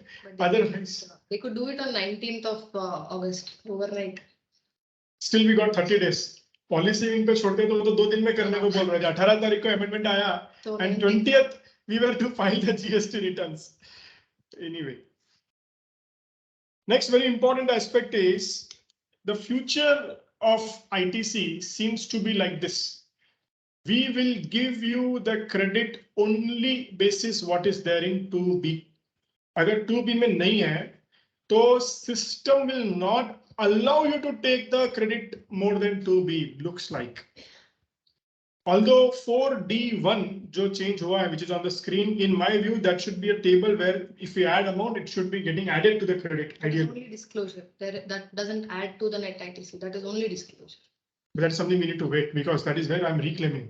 But then reclaiming the circular at least provides that all other ITC. That is what circular, because if that is the disclosure, then there is no other field where I can take. Correct. So in my view, I think 4D1 जो दिख रहा है screen पर, there if you put something, ideally it should get added to the credit. अगर वैसा नहीं हुआ, and what Nandini says, if it happens that way, that 4D1 is only disclosure, which is also possible, let me tell you. If that happens, then I am worried that, how a business will be able to take a credit which he missed out, which is not coming out in 2B or due to various reasons. And how a business will be able to take a credit which was missed in a previous month. But so basically what business is saying, what the lawmakers are saying, कि supplier को time to time invoice raise करना चाहिए और recipient को time to time वो invoice account करके time to time उसका credit लेना चाहिए. And if you have not taken in this month and taken in the next month, that may be auto-populating in the previous month GST or 2B, which will lead to your 4 times disclosure. And difference, and straight away system-generated notice can come to the taxpayer, which is now become a kind of a habit for. But my only worry is that all other ITC, which is also coming as an auto-populated entry, ideally there should be some field which should be open for assessee to insert the thing which is not auto-populated. Ideally that will be there. But the moment you insert, you make sure that system-generated notice is going to come. And if it goes beyond GSTR 2B, let us say 2B, the amount is 9 lakhs as a ITC. And what you are claiming is going beyond 9 lakhs, at least those fields, those respective fields. Now, I don't know whether the portal is going to allow itself. It may block, it may not even allow. So that is another issue. I think once the portal comes in place, we will be able to talk on those aspects. Then, let us say this 4B1 and 4B2. One is the 4B1 is permanent reversal, 4B2 is temporary reversal. अगर मान लीजिए किसी ने गलती कर दिया, हालांकि it was to be disclosed in 4B2, गलती से 4B1 में डाल दिया, ठीक है ना? But genuinely it is 4B2. It should go in 4B2. Wrongly, let's say a person was in hurry, OTP नहीं आ रहा था, whatever, 4B1 में डाल दिया. Tomorrow, the officer will say, I'm sorry, ये आपने दिया है. This is a permanent reversal. We will not allow you the reclaim. Now, what is going to happen? Businesses need to bucket the ITC into multiple buckets. Temporary reversal, permanent reversal, reversal which is to be later reclaimed. And on month-on-month basis, you are not just required or expected to match with GSTR 2B, you are required or expected to be matched with GSTR 2B at a category of transaction level. Import of goods, okay, match ho gaya. Inward supplies, match ho gaya. ISD wala, match ho gaya. All other, match ho gaya. 16.4, okay, matched. POS, matched. एक भी चीज अगर mismatch हुई, system generated notice can come from the department. compliances, somehow, I don't know, at one point we were aiming towards simplification. Single point आएगा, single form आएगा, button दबा, OTP आएगा, return file ही नहीं करना पड़ेगा. You know, professionals were thinking tax में practice क्या रहेगा. I was told by someone that Ravi, even your kid will have a flourishing practice in taxation. Now I can understand the reason. Because officers always want to see the moment it goes towards simplification, they want to complicate. Somehow I feel this is not towards simplification, it's towards complication. And both businesses as well as the professionals who are doing the work for the clients have to be 200% sure in disclosures, because it can create bigger problems. Yeah, that's what I would have to say here. One important aspect which I think I missed to provide is what about the credit notes? So as of now, the GSTR 2B, say whatever is the auto-populated which is coming to GSTR 3B, it goes in two portions. One is all other ITC, say in GSTR 2B, there is invoices of 100 rupees and there's a credit note of 20 rupees. In GSTR 3B, it goes in two different places. All other ITC, it goes as 100, and others, which is 4B2, goes as 20 rupees. But presently, the government itself is said others is for temporary clarification, temporary reversal. However, the credit note is permanent, but still the disclosure has to be in the others. That is what the circular at least now provides. So there is going to be a lot of confusion as to credit note, though temporary in others. 42, 43, though temporary, but in the permanent tab. So there's going to be all types of combinations, and once the form is there in the portal, what is the arithmetical calculation will have to be critically checked and working have to be maintained accordingly. So that is on the changes in the GSTR 3B. Next is the inverted rate structure change. So inverted rate structure, in the initially there was no restriction stating that for inverted structure refund there is no refund which shall be available for input services. However, the provisions provided for that the input tax credit only related to input shall be eligible and no input services shall be considered for the calculation of inverted duty structure refund. So this entire issue of whether inputs or only input services or only inputs has to be considered for the purpose of inverted duty structure refund went on to the Supreme Court, and Supreme Court in the VKC footwear judgment provided two criteria. One, it affirmed the view or it concluded the view that inverted duty structure refund is eligible only for inputs and not eligible for input services. In the same judgment, they also said there's an anomaly in the law and that formula which is provided in the inverted duty structure is not providing the actual benefit the assessee should have got in the inverted structure refund. Because of the said observation of the Supreme Court, right now the formula itself under the inverted structure duty refund under Rule 89.5 is being amended. So let us see what is the change in the said formula which is provided. So the maximum refund which are to be available, earlier it was turnover of an inverted duty structure, inverted duty into net ITC divided by total adjusted turnover minus the tax payable on such inverted rate supply of goods or services. Now, where the inputs are in a proportion based on a turnover, the output did not have an equivalent proportion. So to ensure the input side there is a proportion, the output side also there is a proportion, the formula is being proposed to be changed. And what is the change? The first portion before minus, all the calculation has been kept intact. And after the minus symbol right now, there's a formula which is updated. It says output tax on the inverted duty structure refund into, here also a proportion has been provided. The proportion is net ITC divided by the total ITC. So if we see through an example, in the earlier formula calculation, say inputs were 60, input services were 40 rupees, and there is an inverted outward supply of 500 rupees where the output tax is at 5%. So the output tax is 25 rupees.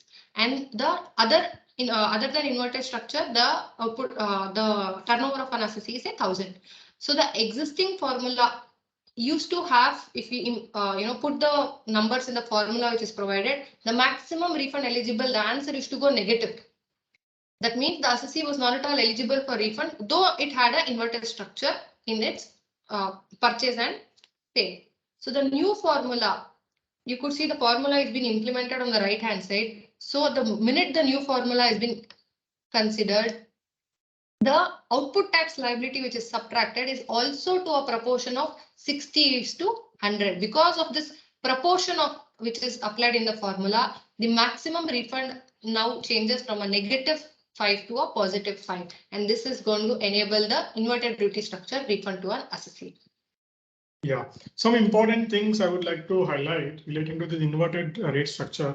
First of all, it's a welcome move. I must really acknowledge department for the fact that after VKC footsteps, the court has given these findings and they immediately amended this particular thing. The important question that comes is whether this amendment is prospective or retrospective. In my view, this amendment is retrospective because this is to correct an anomaly in the law. So whenever there is an amendment which is to correct an anomaly in the law, which is to clarify the position of the law, which is to correct an aberration which is there in the calculation, it has to be read retrospectively. This is settled jurisprudence for this particular thing.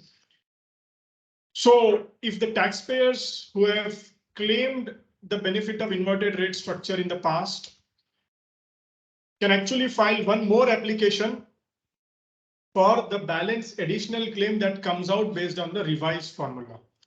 Now, the important question that comes is whether the system would allow to file once it is already filed. I don't think system would allow. Then you need to go and file in the others category. But legitimately, it becomes a legal claim right from July 1st, 2017.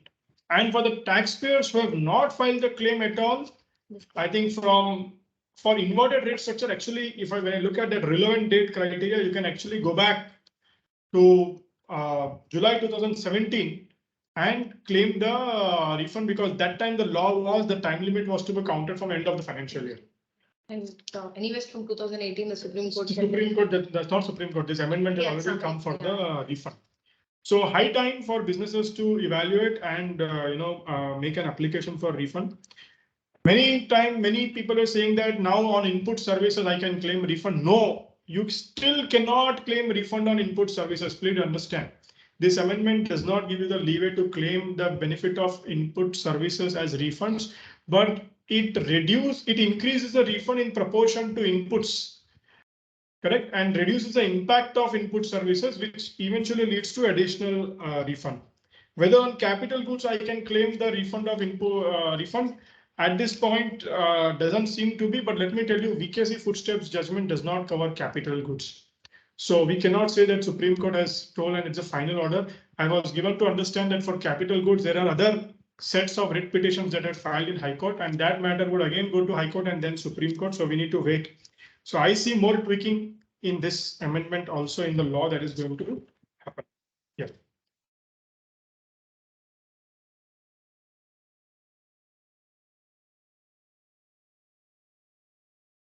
So next one is also for an inverted duty structure refund itself. This is for somebody who's trading a goods. Say, for example, if at all goods are bought at the rate of say 12%. And then say it is supplied to a defense, which was earlier at the rate of 5%. There was an inverted rate. However, there was a circular 135 which stated specifically that any unutilized ITC owing to inverted duty structure would not be allowed if input and the output are same and attract different GST at different point of time. Because of this circular, this particular sentence, the lot of confusion is to had come up as to if there is an input output which is same goods and whether at all the inverted duty structure refund is available or not available. So this is a clarification to a clarification because of various judgments, including the BMG Informatics in the case of Guwahati High Court, which said that no, this particular case where the outward tax is liable to a lesser rate of tax because of any concessional notification available, though the input product, output product is the same and a person is trading, still the inverted rate structure refund should be made eligible. And so this is a clarification. That means it the same as the proposition of the law before, after, and future also. Yeah, only one point here is that, first of all, there was no confusion here, but still they wanted to give a clarification. They gave a clarification number 135 in 2020. And we all know that when department gives a clarification, it will always be a half clarification. And that is what they did. And that half clarification was more confusing, which has led to matters going to the High Court, with Guwahati High Court has given this judgment. I think there's few more High Courts giving the judgment on the same matter. Now they have come up with another clarification, which is amending the earlier clarification.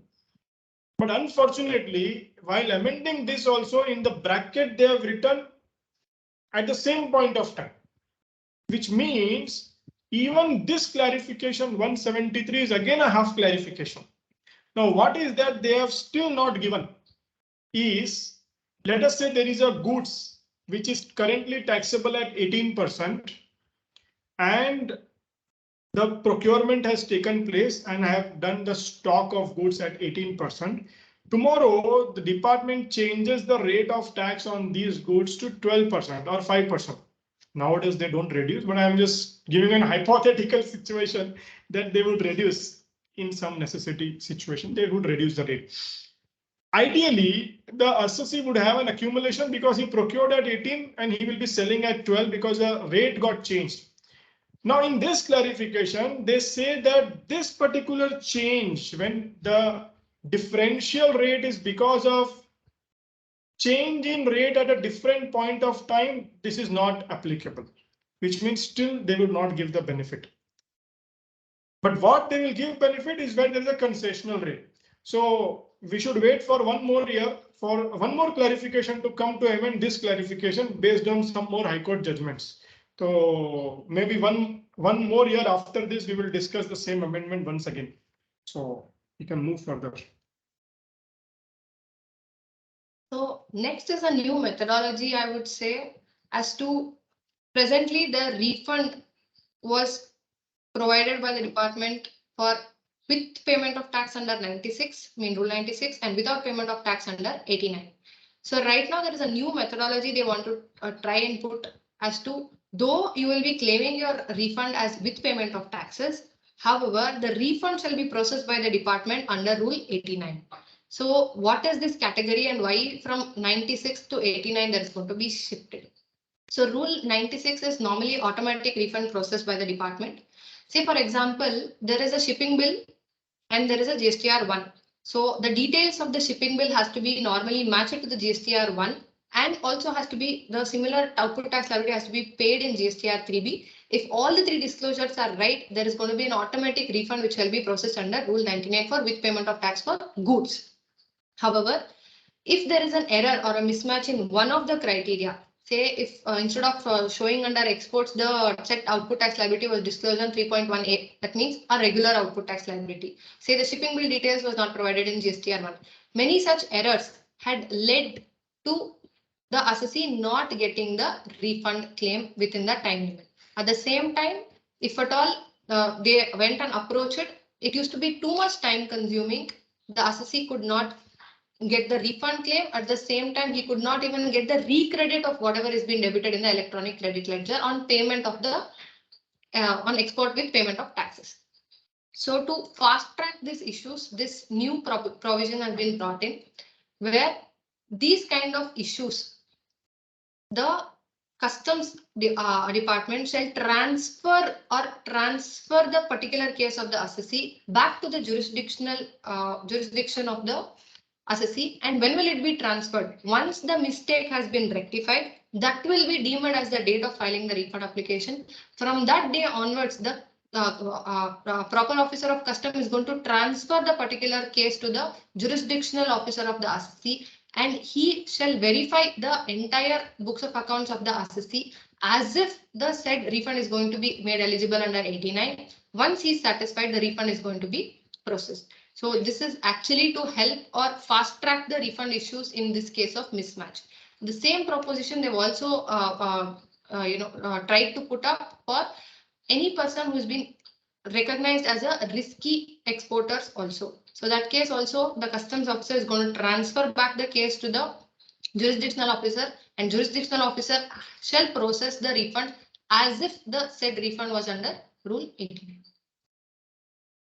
Yeah, so this is now there are two amendments here. One is that because of this shipping bill and GSTR one difference, if there is a mismatch, they say that it will automatically be converted into an application for refund, and you can close the mismatch from the date on which that amount get rectified.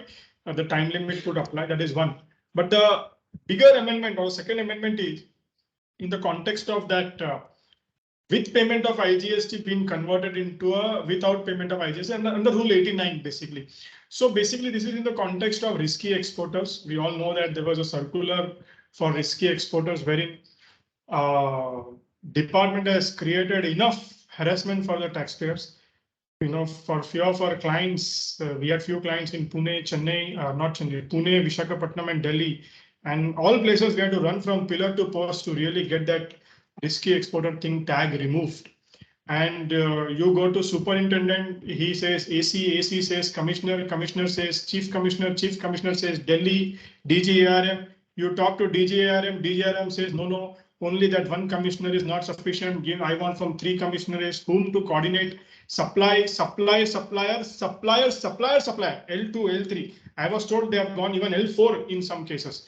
So I don't know, it was leading to a big time harassment. Now what they are saying is that you need not do all these things. You don't need to go to port or customs and all those things.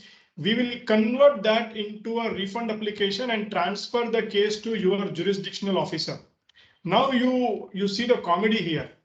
The comedy is that there is a DGARM sitting in Delhi who flagged this as a risky particular transaction or a non-genuine whatever.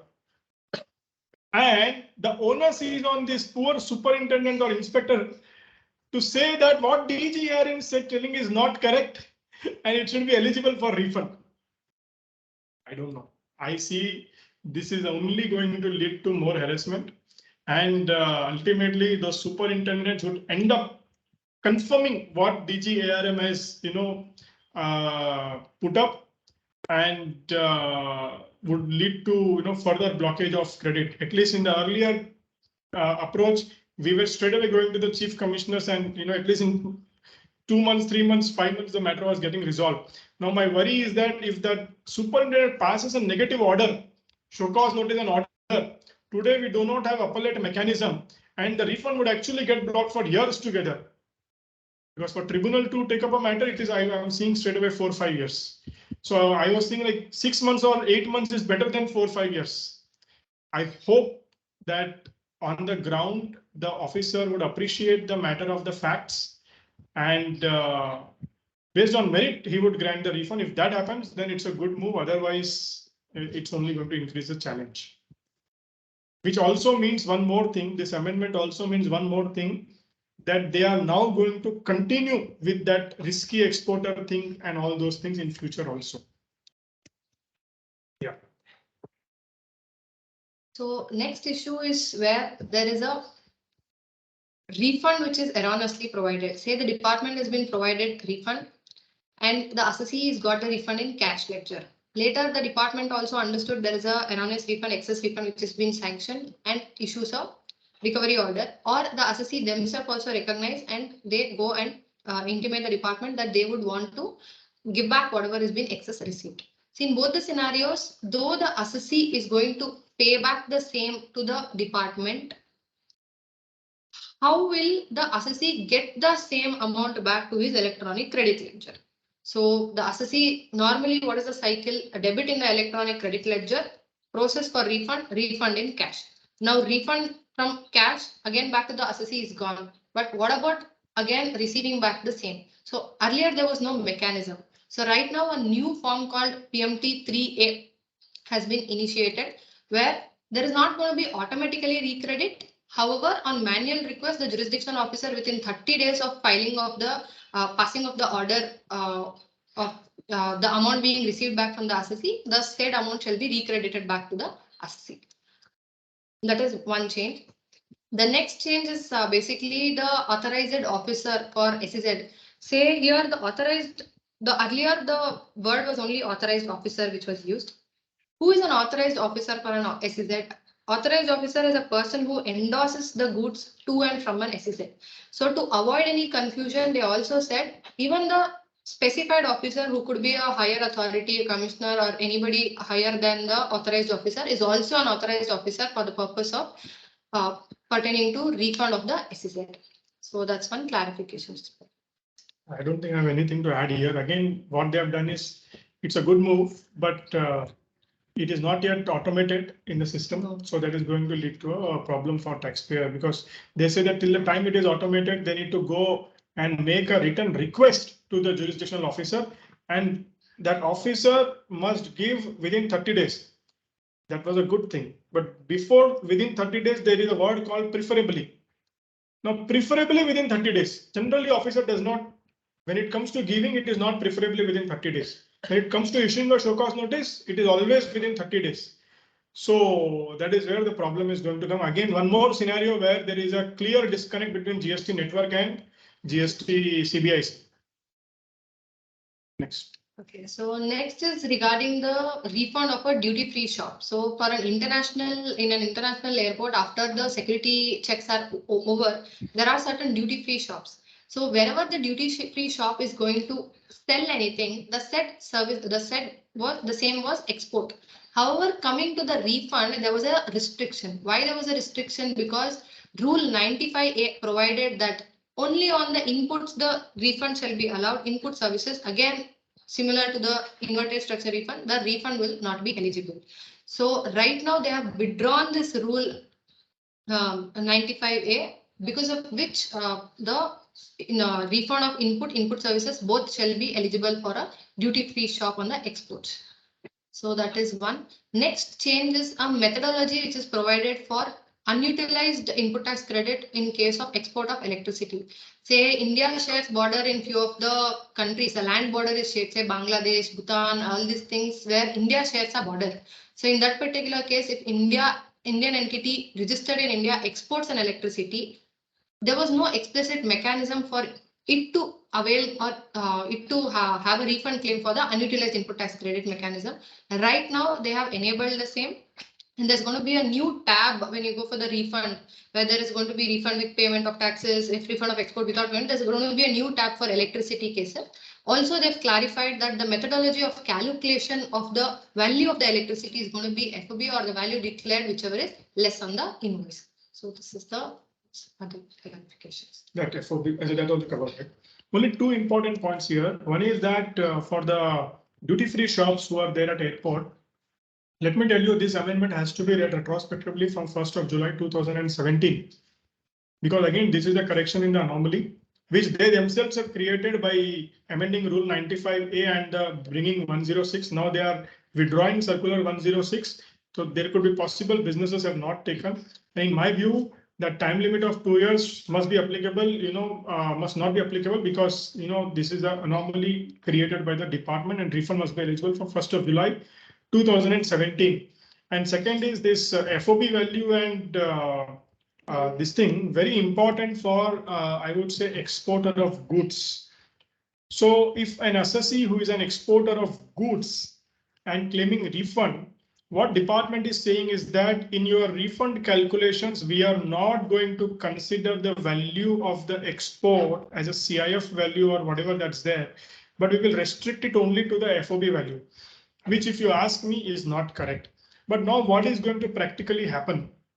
There will always be few taxpayers who would say, look, I don't want any litigation from the department. Let me put FOB value and get that damn refund, whatever he gives. Okay? Which is a good move as a practicality. I would say it's a good move, because when it comes to a matter of refund, whether if you are getting 50 lakhs or you are getting 48 lakhs faster, you are not getting 50 lakhs at all, or you are getting 48 lakhs faster, a business would prefer for 48 lakhs faster. But my problem is, if that amount is bigger in your case, in that case, it is certainly not a good move. And second important thing is, if you are applying itself for 48 lakhs, then in a way, indirectly, you are losing the claim of that 2 lakhs again, and you will never ever be able to get that. So what would be the more wiser approach? Always make an application for full 50 lakhs. Okay? The officer would give a deficiency memo, take the deficiency memo, and for that 2 lakhs, that amount can be 2 lakhs, it can be 20 lakhs, it can be 20,000, whatever. For that amount, you can contest the matter with the department, so that even whenever there is going to be a favorable judgment of a high court or whatever on this matter, your claim is still alive. But if you take a decision to not at all file the application for 50 and rather file only for 48, then you have not kept the claim alive, which means you will never ever be able to claim this money later, even though there is a Supreme Court judgment. So this is one practicality that you need to look while making an application for refund for exporter of goods. Okay. So the next is clarifications which is issued in case of deemed exports. So in case of deemed exports, I will take an example. We'll take an example of an EOU. Say if there is a provider of service and he provides a service to an EOU, he's got two options. Either pay the tax from his own pocket without collecting it from the EOU, apply for a refund, get the refund back. Or he might collect and pay the tax to the government from the EOU, and the EOU themselves have to go and apply for the refund of the same. Now, this EOU, whenever it applies for a refund, there were questions by the department whether the same thing is subject to provision of section 17, whether there is going to be any ineligible credit verification required under 17. At the same time, where the exporter in the course of his exports considers the net ITC formula in the 89.4 or 89.5, whether this particular claim of him as receiver of a deemed export services, he going and claiming the refund of the said amount, whether the same is been restricted in both the categories. One is section 70 and one is whether net ITC itself. So one should understand very clearly that this amount, what the EOU is going to go and claim as refund, is not an input tax credit under Chapter 5 of CGST Act. It is a tax paid which he is going to go and claim a refund. Thus, the same shall not be blocked under Section 17, as well as the same amount shall not be considered as a net ITC in the formula of 89.4 or 89.5.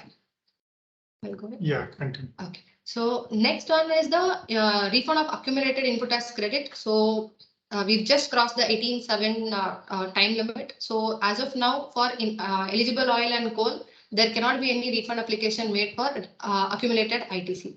So whatever is the refund claim earlier, that has not been barred, but for future, there cannot be any refund application claim.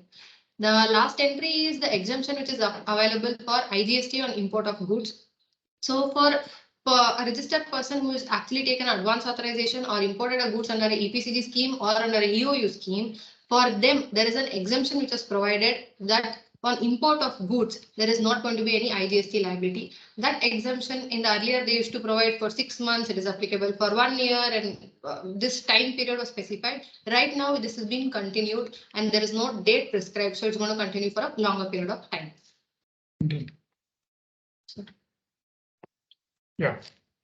So basically, the amendments that we have covered till now were in the context of general amendments that are applicable to, I would say, all the businesses, largely all the businesses.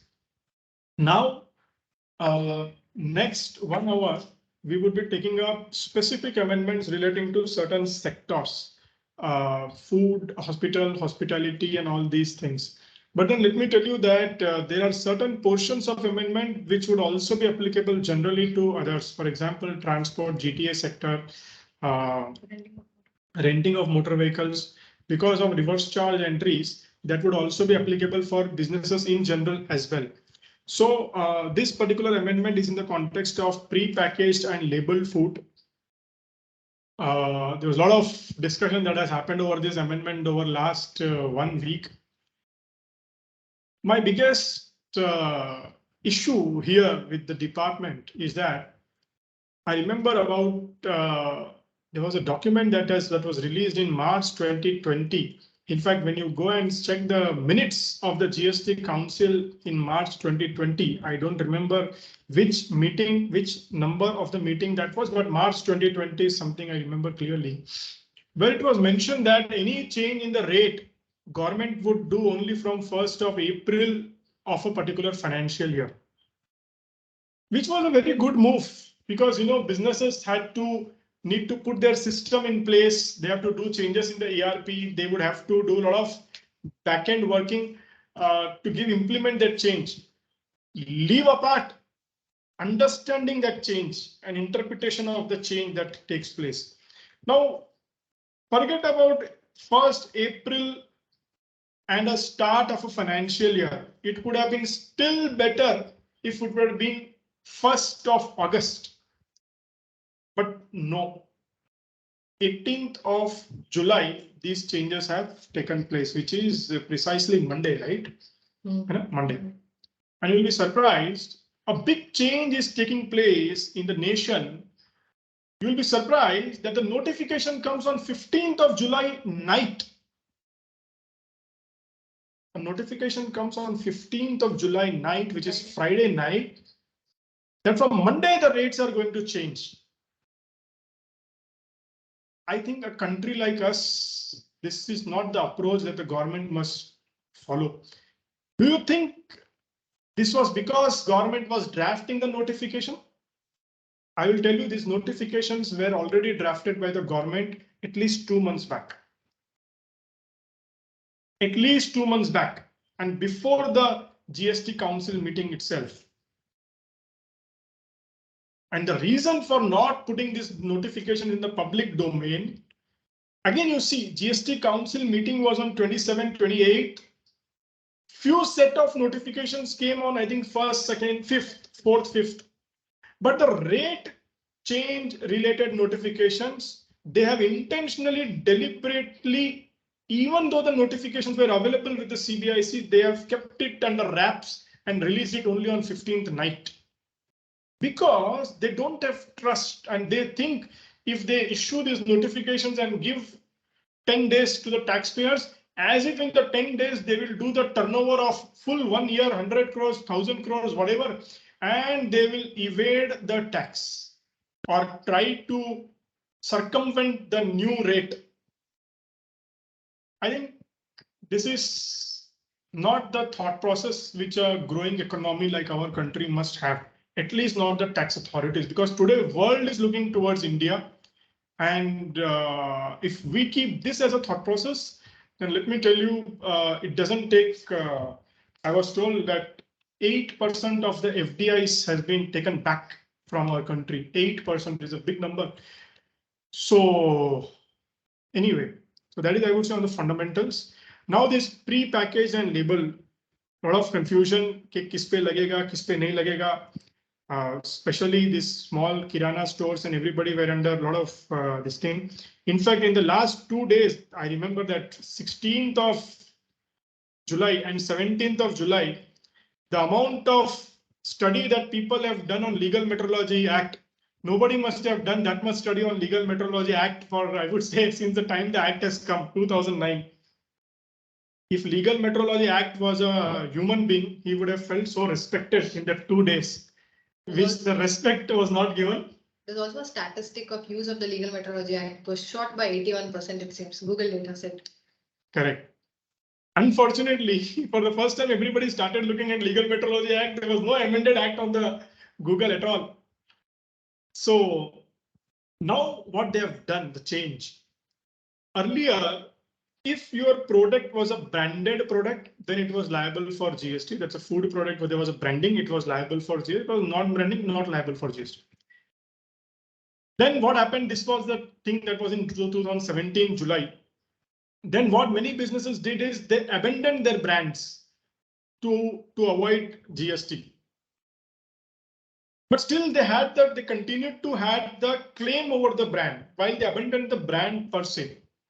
Then they came up with one more amendment that even if you have an actionable claim over the brand, even then it will be considered as if it's a branded goods only, which was also later amended. And then the question comes, how do we remove that actionable claim? What is the affidavit to be filed? To whom it has to be filed? There was a lot of confusion.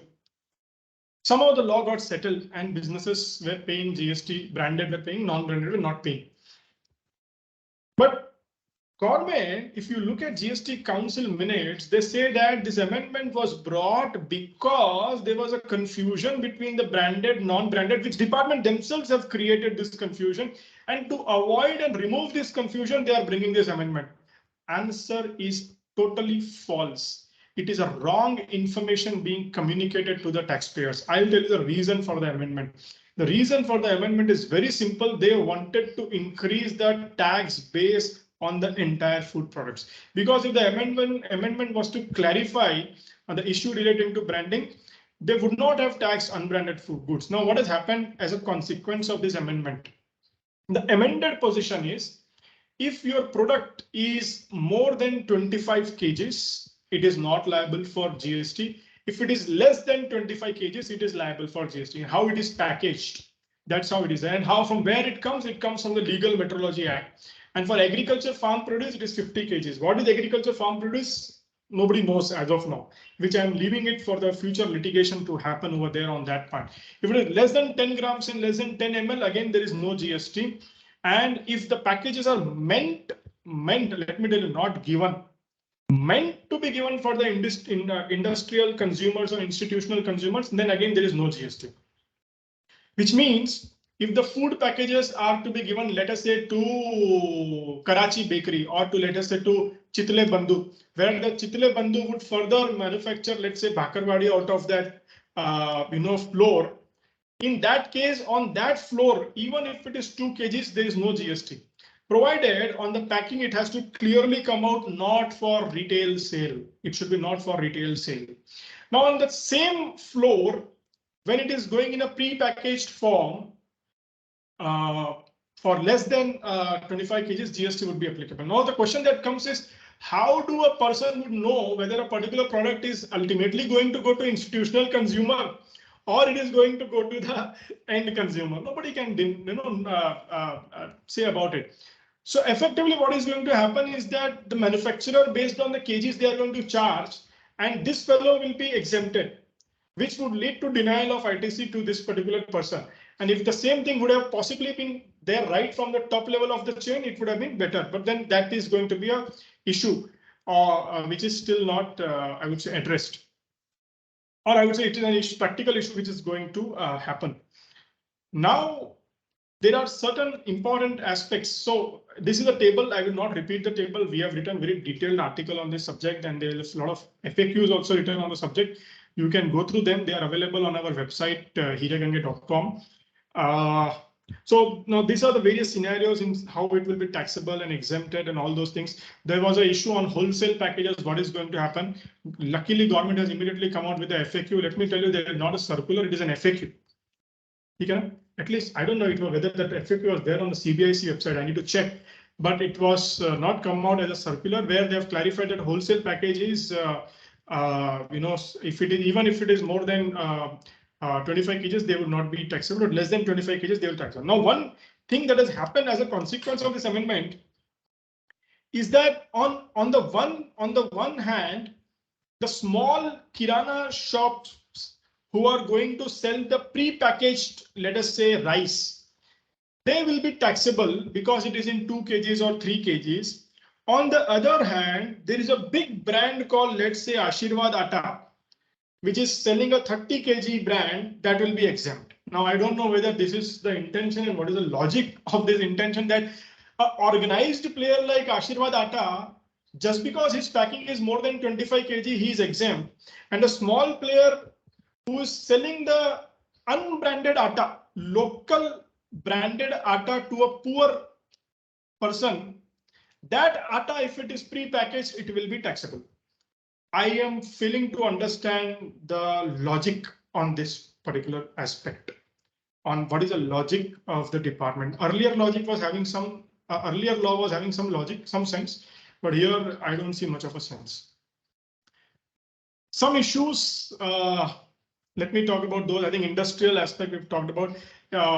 if a person who is currently exempt and would have to now come under the tax net, they have to immediately take the registration, and they cannot issue a tax invoice, but they can issue a invoice which can later be issued as a revised invoice can be issued after taking registration. Most importantly, if they have already have taxable inputs in stock, they can actually claim the credit of whatever taxable inputs that is there in stock. Some more issues which are not addressed is what about the schemes? How do you really compute these 25 kgs? What happens? Let us say if Ashirvad gives 15 kg atta with 15 kg atta, 1 plus 1 free. Or what happen if there is, this various promotional schemes where there is 2 plus 1, 3 plus 1 and all this. So depending upon the nature of the scheme, I think the taxability needs to be looked at, and how this 25 kg has to be looked at. Whether it has to be all, let's say if it is 1 plus 1, whether it has to be both two products together or it has to be one separately, that is still not coming out very, very clearly. So as of now, I would say that if someone is selling the food product in loose means when the customer comes at that time, you are taking the atta from, let's say, the gunny bag and putting it and weighing it and then giving it, then there is no GST. But before the customer comes to your shop and you already pre-packed and labeled, then GST is applicable. How the department would come to know about this is, let's say I'm doing the audit of 1819. This one did you sell when the customer came or it was pre-packed? I don't know. Someone may say, no, sir, I will not pre-pack. So there was one more question. What if it is pre-packed but not labeled? Whether this pre-package and labeling are both the conditions to be satisfied, only one of the conditions is satisfied. Whether it is, in my view, it has to be pre-packed and labeled, both. It cannot be pre-packed or labeled. So if you have pre-packed but not labeled, GST would not be applicable. But the point is, then you are, contravening Legal Metrology Act. So ideally, it has to be pre-packed, and labeled in the sense, the moment you pre-pack, you have to label it as per Legal Metrology Act. So not doing labeling and only pre-packing would be a contravention of the Legal Metrology Act, but I believe GST could be applicable in that particular scenario. Instead of 25 kg, can I give 26 kg and do away and go out of GST? Yes, possible. But then you need to also refer Legal Metrology Act. I think in Legal Metrology Act, anything beyond 5 kgs can only be at the multiplication of 5 kgs. It cannot be like 7 kgs, 7.5 kgs. So it can be 25. Afterwards, it's only 30, not 26. So on the ground, I think this amendment is not well thought of. On the ground, challenges are going to continue. Businesses are still protesting. There's a lot of representation that's been going on by the various associations, and we need to see. Hopefully, I see some amendment coming on this point at least. Yeah, Nandini. So coming to the next industry which has got impacted is the works contract and infrastructure contracts. So let us see what are all the various tables, various entries in the rate notification which has got amended. So two categories. One is if the works contract is provided to a government, and one is certain works contract which is provided, but where the use was for a general public or for anything which is for a poorer section of a society. So both the categories are being impacted here. So first entry is where the works contract is provided to road, bridges, rail, metro, effluent treatment plant, crematorium, or a building owned by an entity registered at 12AA, where earlier rate of tax was 12%, the new rate of tax is going to be 18%. Next entry is also very important considering the works contract, and here the entry also changes. The works contract entry to the beneficial entry for the low cost housing project. Even the AHP, and also the next entry is affordable residential apartments. In all these cases, for any works contractor which was appointed to do such construction, earlier had a beneficial rate of tax of 12%. Right now, the same is changed to 18%. Then next, the entry 5 and SL number 4 and 5 we see is where the works contract was provided to a central government, state government, or a local authority. These two entries had two levels of changes, I could say. In the month of January of 2022, this entry was amended and said that this beneficial entry of 12% is not available when the said works contract is provided for a governmental authority or a governmental entity. However, the benefit was provided when the said services were provided to central government, state government, or a local authority. And what are the services? Services such as irrigation works, pipelines, plants, education institutions, hospitals, etc., including the subcontracting where the main contractor is having a beneficial rate, even the subcontractor had a beneficial rate of 12%. Next particular case is where there is a works contract services where there is a predominantly earthwork of more than or equal to 75% and including the subcontracting of the same. In the SL number 4, the rate of tax has been increased from 12% to 18%, and in the next entry, the rate of tax is increased from 5% to 12%. The background of this entry the government has put up is to, when you go back to inverted structure refund, they said input services, you will not be eligible to claim the refund. The government said, okay, inverted duty structure refund I will not give you, but I'll help you by resolving the inversion itself by increasing in the rate of tax. And this is the background for change in the rate of tax for these type of contracts.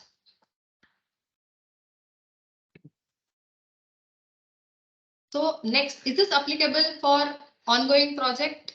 Yes.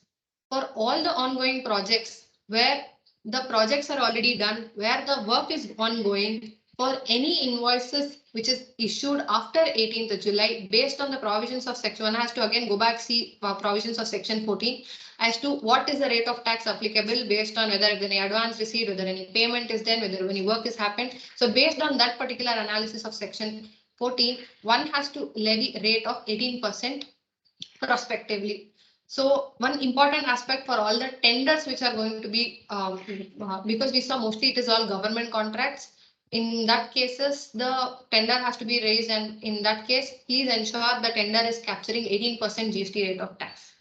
Also, for past contracts which are already entered, as a business person, one has to go represent to the government department or the central government, whosoever is given the works contract, and then also ask for an increase of the 6% in the rate of tax. Considering it's going to be a government contract, there's going to be a delay in getting the approval, but one has to approach the same.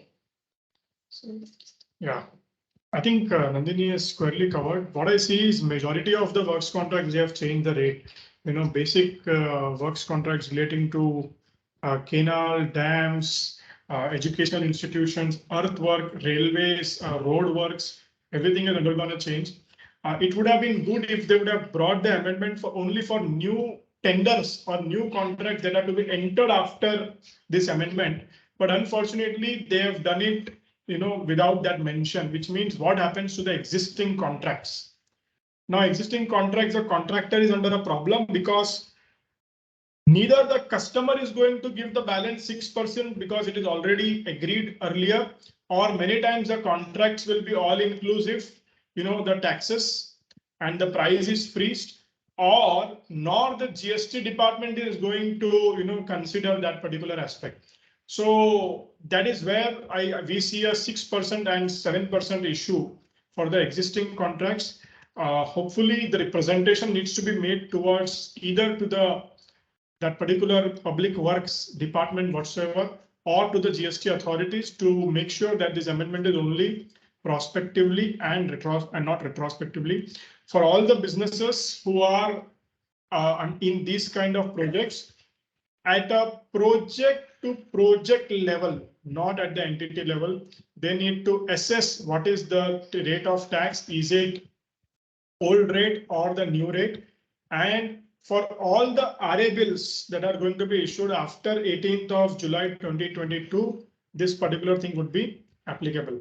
It is also suggested that in case your BOQs and works were already completed prior to 18 July 2022, to the extent of that much BOQ, possibly an invoice could have been raised prior to 18 July to take the benefit of old rate, but of course now that is not possible. So this is something needs to be, we see a very big impact for the industry. I think there's two more amendments in the works contract. One was in the context of this preferential this thing. Preferential location. Yeah, preferential location. ठीक है, we'll cover it later. No problem. ठीक है, we'll cover it later. Let's go to the next.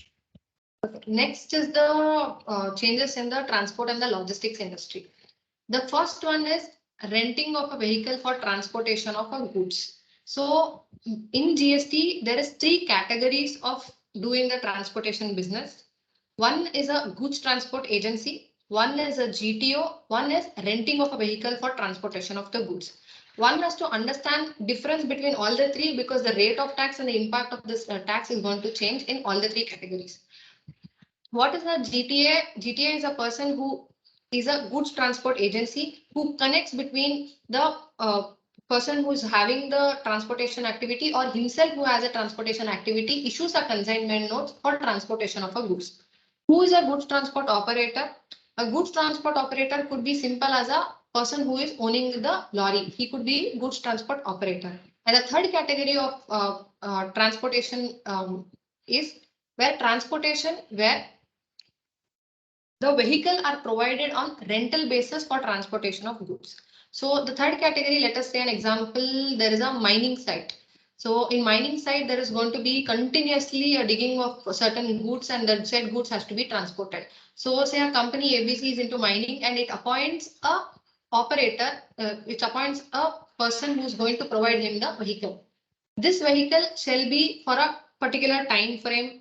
The in what route, where it has to go, all those things is going to be in control of the ABC company. And also the vehicle will be readily available at the disposal of a company. He could tell today you put 3 trips, tomorrow you put 1 trip, whatever is the combination, the vehicle is ready for the disposal at the assessee itself. Now what is the rate change? Earlier, the rate of tax for the entry 9966, which is renting of a vehicle for transportation of the goods, was at the rate of 18%.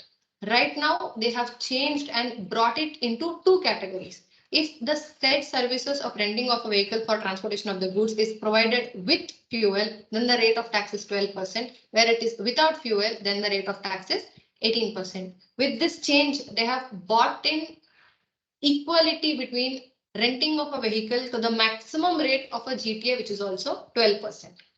So there also cost of fuel is included and the maximum rate is 12%. Here also, if the cost of fuel is included, then the rate of tax is 12%. Correct. So I think it's a good amendment. Only thing is they want the reason for this amendment is they wanted to align the passenger transportation with the goods transportation because this benefit was there for the passenger transportation and corresponding benefit was not there for the goods transportation. With this amendment, there is also one clarification. This is the on-time basis related thing. Now, this particular thing has led to a fear among the transport industry because in case of transport industry, it is very common that they take the vehicle on rental basis for further transportation. The question was whether on that also the GST would be applicable. Answer is no, Separate because there is a separate exemption which is there. entry number 22. Entry number 22. And most importantly, the another issue that was there is under entry 22, the word was hiring and not renting. Then there was one more circular issued by the department stating that for the purpose of this entry, the term hiring and renting has to be read interchangeably. So as I see, I don't think there should be an issue for the transportation sector and they continue to be exempt in this category. But under the garb of GTO entry, many businesses were not paying the taxes. Especially mining sector or those cases where these vehicles are given on a trip basis, So those people would now be coming under tax net, and this seems to be clarificatory in nature, that there's a difference in renting and this thing, and department can actually go back and levy tax right from 1st July 2017 at 18%, and after this amendment 12%, whatever that is there. So that is where I think we need to communicate to our clients and educate about this difference. How do you really differentiate between the renting and hiring? There is a big jurisprudence for that. I would refer people who are interested can read GS Lamba, I think AP High Court judgment and Rashtriya Ispat Nigam Supreme Court judgment, where they have mentioned as to how to determine whether a transaction is that of a hiring or renting. There are few more judgments by Uttarakhand High Court. I think Vijay Travels, RS Travels, few more judgments. As recent as 2019 also there was one judgment on this particular aspect. So facts of each case, transaction has to be referred. Who is having the ultimate possession and control of the vehicle has to be looked at, and accordingly the liability would change if it is hiring or if it's renting. Next change is very important for a goods transport agency. Now, is this change important only for the goods transport agency? No, this is also important for other businesses who are recipient of a goods transport agency. So earlier, the proposition of a GST for a GTA was only two options. Whether if it is a reverse charge, then the rate of tax was liable to be paid by the recipient at the rate of 5%, or the GTA themselves were under forward charge and the rate of tax was only 12%. Now there is a new mechanism provided where GTA on year basis can first choose whether it has to be under reverse charge or under forward charge. Once it chooses under forward charge, the rate of tax can either be at the rate of 5%, where no input tax credit related to providing such service is eligible for the GTA, or 12%, where input tax credit related to providing such services shall be allowed to the GTA. However, if at all the GTA is taken the second option of doing the entire transaction of under reverse charge, then there is no input tax credit available to the GTA. And at the same time, all the provisions earlier what were there continues to be there. So there is a status quo for the reverse charge mechanism. But the new entry is even a forward charge at a 5% new rate can be done by a GTA. Now, what is the procedural compliances which is going to be there? Firstly, immediately within 16th of August for the doing the transaction under the forward charge, if somebody decides, they have to file an annexure, and this annexure is going to tell that for all the supplies in the year of 22-23, the GTA shall be doing a transaction under forward charge. This is the first procedural compliance. Second procedural compliance is applicable again if the GTA is chosen the forward charge mechanism. Then on the face of the invoice, the option, the provision that he's enabled the provision of the new rate which is under forward charge has to be specifically provided. One very important aspect for the GTA is they cannot mix certain transaction under reverse charge, certain transaction under forward charge. The minute they enable the option and they said, I want to do all the transaction under forward charge, they have to do under forward charge, and only the choice which is available for them is whether they can take the contract at 5% where no input tax rate is available to them, or they can take the 12% option.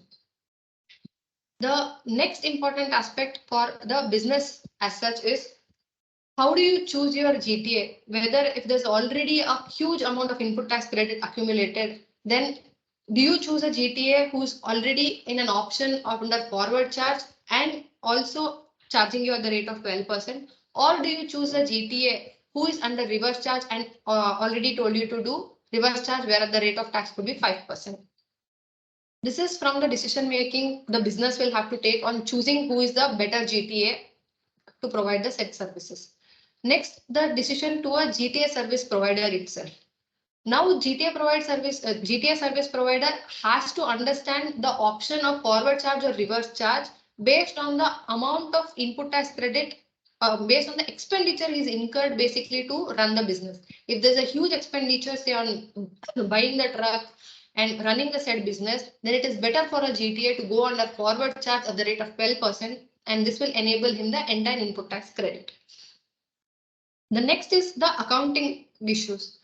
Now, as a person who is actually taking the said bill and booking the same, he also needs to closely monitor whether the GTA service provider is correctly disclosed the said service as a reverse charge yes or the reverse charge no in GSTR 2B. And accordingly, he should determine as a recipient of service whether he is liable to pay tax or not liable to pay tax. Also at the same time, if there is a wrong disclosure, it also becomes his responsibility to intimate the GTA and to ensure there's a rectification there in the GST portal. At the same time, if at all there is going to be a forward charge mechanism which is going to be adopted, then the methodology of calculation of the inputs, which is being, say, for the capital goods, the 5 years criteria for any inputs which is there available in stock. Normally for GT, there's not going to be any inputs in stock. What about the input services? Various methodology of calculation of the input tax also is going to be a question for a person who is doing the GTA business. So this is the various proposition for GTA. So you have. Yeah. So I think for transportation industry, this is a very, very, very big change. In fact, if I can say, transportation industry is the one who actually created this concept of reverse charge. I think in 2003, for the first time, this reverse charge, when it came in the domestic era, was for the transporters. Correct? After the foreign this thing. And that continued in the GST. Initially, when GST law came, it was again reverse charge. Then they came up with one flavor of forward charge, and customer doing under reverse charge, supplier doing under forward charge, and 12 and 5 was the criteria. Now there is one more flavor. So there are 3 different possibilities. A transporter can either be under forward charge or he can be under reverse charge. Can he be under both? Answer is no. Either forward charge or reverse charge. Correct? Now, if it is reverse charge, that it is customer's headache. Customer need to pay GST. If it is forward charge, then again there are 2 options. The transporter can be forward charge 12%, forward charge 5%. Forward charge 12% input tax credit is eligible. Forward charge 5% input tax credit is not eligible. So these are the 3 different aspects. Coming to the first part, that is either forward charge or reverse charge. The question that comes is, how do I opt? I need to opt. If I would like to choose forward charge, then I need to opt. If I like to choose reverse charge, then I need not opt. It is deemed. Okay? I repeat. If you want to choose forward charge, then you need to opt. If you want to choose reverse charge, then you need to simply keep quiet. It will be automatically under reverse charge. Okay? Now, for financial year 22-23, you need to file this declaration in Annexure 3 before 16th of August 2022. If the declaration is not filed by the transporter before 16th of August 2022, it will be deemed that the transporter has opted for reverse charge. Question that comes is, sir, I am already under forward charge. Do I still need to give a declaration? Answer is yes. Even if you're under forward charge, still you need to give this declaration by 16th August, or else you will be deemed to be converted into reverse charge. Very important. So do I need to give this declaration every year? Let us say I have now given 16th August, I have given a declaration for financial year 22-23. What about next financial year? Again, do I need to give a declaration? Answer is yes. This declaration, like your LUT, every year you have to give a declaration on 15th before whether you would like to opt for forward charge or not. If you don't give a declaration, you will be converted into reverse charge. Whether this declaration is available online in the GST portal, answer is no. Then how do I give? Physical copy you need to submit to the officer. Correct? Now comes some important legal aspects on this particular thing. If a transporter who is currently under forward charge and is now moving under reverse charge, then it would entail reversal of input tax credit of the inputs lying in stock and the proportionate reversal of capital goods lying in stock, lying with them. Although there is a big time anomaly in the way in which the law is drafted. Section 17.2, 17.3 read with 42-43 does not clearly communicate this aspect as far as inputs is concerned. And there is an anomaly even for the capital goods. And section 18 is straight away not applicable for this scenario. And hence there is an interpretation or a view that the reversal is not required, which I would not suggest to any of my clients being an aggressive view. Would lead to litigation. Coming to reverse scenario, where let us say currently I am under reverse charge and then moving to the forward charge, you can actually take input tax credit of whatever inputs that are lying in stock. You can also take the credit of capital goods if you have purchased any trucks, even if the capital goods were purchased 3 years or 4 years back also. So there is no time limit to claim the input tax credit in my view. And the input tax credit would be eligible even prior to the previous financial year as well. And that could be a big amount of credit for the transporter because it's a credit of the trucks, which they will be claiming, which will always be very, very big amounts. Now the question that comes, okay, we need to opt either forward charge or reverse charge. What if I am having two GST numbers? I am having a GST number in Maharashtra. I am also having a GST number in Karnataka. Within one GST number, I can opt either forward charge or reverse charge. But for two GST numbers, can I opt separately? That is Maharashtra GST number under forward charge and Karnataka GST number under reverse charge. In my view, yes. Because under GST, the law has to be read for each registered person separately, and each registered person is a distinct person as far as GST law is concerned. So while at a GST number level, you cannot opt for both, but at an entity level, certainly yes. How do I decide whether I need to go for forward charge or reverse charge? I would say multiple dimensions. You need to look at your business model. What sort of business it is? Is it do you actually own the trucks? Do you have heavy warehouses? Do you do tremendous construction of warehouses? Do you invest in technology equipments, or is it totally asset light model? What is the future business prospects? How are your working capitals managed?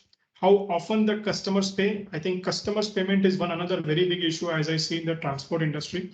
Generally, the customers doesn't pay on time, and 60 days is a very common time limit that comes. And even the payment comes, it comes with a lot of deductions and all those things. So that is one issue where transporters feel it very okay to be under reverse charge rather than forward charge. Next, very important aspect is decision making from the recipient's perspective. As my customer's perspective, what is that the customer would need to do? First of all, whatever option that you're opting, you need to communicate to the customer. The communication should be by way of a declaration on the invoice. There is a specific declaration that they're asking under the invoice that if you are under forward charge, you need to categorically declare that on the invoice. Now it is little funny. For reverse charge, already there is reverse charges. There's a compulsory in the invoice details requirement. The tick, that tick which is there. Apart from that, for forward charge, now this declaration specifically what they're asking. So this needs to be done. So transporters need to change the format of their invoice. In fact, one more amendment came for transporter for e-invoice. There is two declarations. Invoice format needs to be changed for the transporters. And from customers' perspective, one very big aspect is how is the customer going to know? Because we are now seeing a lot of litigation and department issuing show cause notices based on GST or 2A, 2B on what transporter has declared. Now, what is going to happen is that, let's say in the customer in his ERP system, he has put transporter ABC as forward charge, transporter XYZ has as reverse charge. And on transporter XYZ, he is paying tax. On transporter ABC, he is not paying tax. Now the problem is going to come is when this transporter is going to change his practice year-on-year basis, which is going to be a big time issue for a customer on a year-on-year basis. Customer need to configure their ERP systems. They need to proactively communicate with the transporters, or if the customer is in a demanding position, they can actually put it very clearly that we will deal with only transporters under forward charge or reverse charge, whatever, to avoid any leakage. It could be possible that on the same transaction, he has charged on the forward charge, customer has also paid under reverse charge. It could be also possible that on the same transaction, neither of them have paid. So a better coordination is expected, required, I would say. Next, very, very important aspect that comes is, okay, within forward charge, there are two rates, 5% and 12%. Can I opt these two rates separately for two customers in the same month? Or can I opt these two rates separately in the same month for the same customer for the two different invoices issued to that customer? Answer for both the situations is yes. In my view, there is a complete flexibility available. You can choose that today I will charge 5%, tomorrow I will charge 12%. I don't see any restriction in the law. Practically, do we suggest to our clients this kind of adventurous things? Certainly no, because the moment you are under 5%, it would require reversal of input tax credit. But still, people are going to do this because there will always be one large customer who will tell you do like this. Which means because of customer, I would have to be under reverse charge for a few transactions and I would have to be under forward charge for, I would have to be at 5% on some transactions and 12% on some transactions, which means there is going to be a big time calculations to be done for the reversal of credits, which is another big compliance as I see for the transportation industry. All in all, I would say they say that for the unorganized sector, which is transport sector, if you ask me if today, if I have to put the complexity of GST, I would say logistics sector in our country is the most complex. I can do an audit of a 5,000 crore manufacturing company in whatever number of days. I would have to take double the number of time for doing an audit of a 500 or 300 crores logistics company. That is the level of complexity that's there in the GST, which is only for the increased. You can continue. Yes. So to add on only one very important point, the input tax credit eligibility. As a recipient of service, either if the tax is paid under reverse charge, or if your supplier charges you the tax at the rate of 5%, or whether the GTA service provider charges you the tax at the rate of 12%. In all the cases, the credit to the recipient shall be eligible subject to other provisions of 17 and 16. The next important is again a clarification which is provided. This is not a change in any of the rate of tax, but a clarification which is provided. There are here also transportation of passenger services is in two types. One is a passenger transportation and one is a renting of a motor vehicle. Now, this differentiation is very important considering that the credit of a motor vehicle, if at all there is a less than 13-seater, is not going to be eligible. So, for example, say ABC company has two types of transaction. One is the cabs which are available at the for the entire month for ABC for its employees to use. This is a renting of a motor vehicle for passenger transportation. There is one more category of service which is transport of passenger. This is where one-time services are being received, where only a say for example from Pune to Mumbai an employee wants to go. He goes, takes a passenger transportation, makes the travel. Whether the reverse charge element under the reverse charge notification, whether it is available or whether it is liable for both the category of transport of passengers or only one category. So the reverse charge notification says renting of a motor vehicle designed to carry passengers. Now, renting of a motor vehicle designed to carry passengers is specifically classified under 9966. There is one more category, transport of passengers, passenger transport services, where the SAC code is 9964.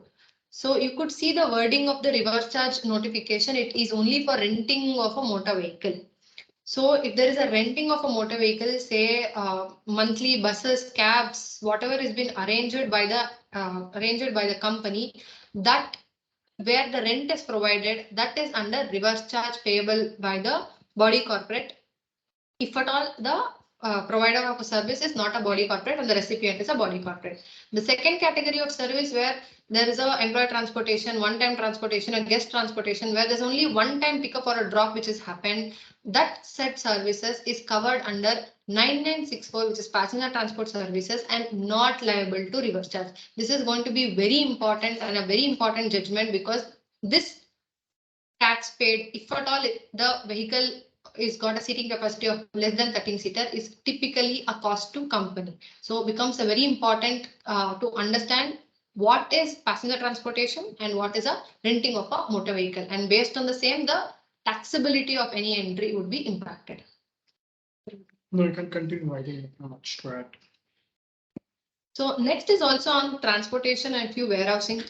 Next is, so if earlier there was an exemption which is provided for transportation of a railway vehicle, railway equipment or a material through a rail or vessel. Now this exemption has been removed.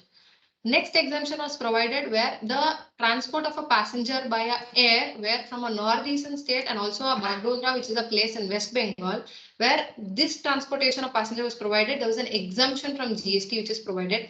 Right now, the exemption is only restricted to economy class, and the business class will become taxable.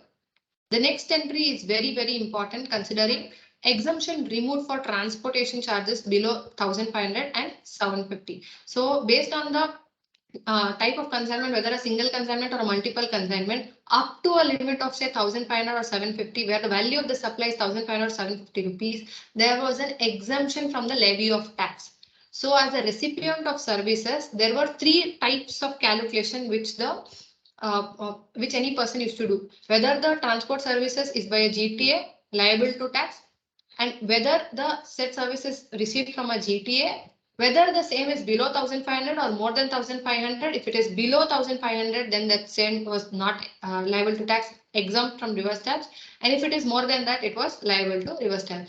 To avoid all these various permutation combinations, they have removed this exemption. And right now, if any services has been received by GTA, either they charge you under forward charge or you pay under reverse charge. There is no other exemption which is going to be available under the 1,500 or the 750 entry.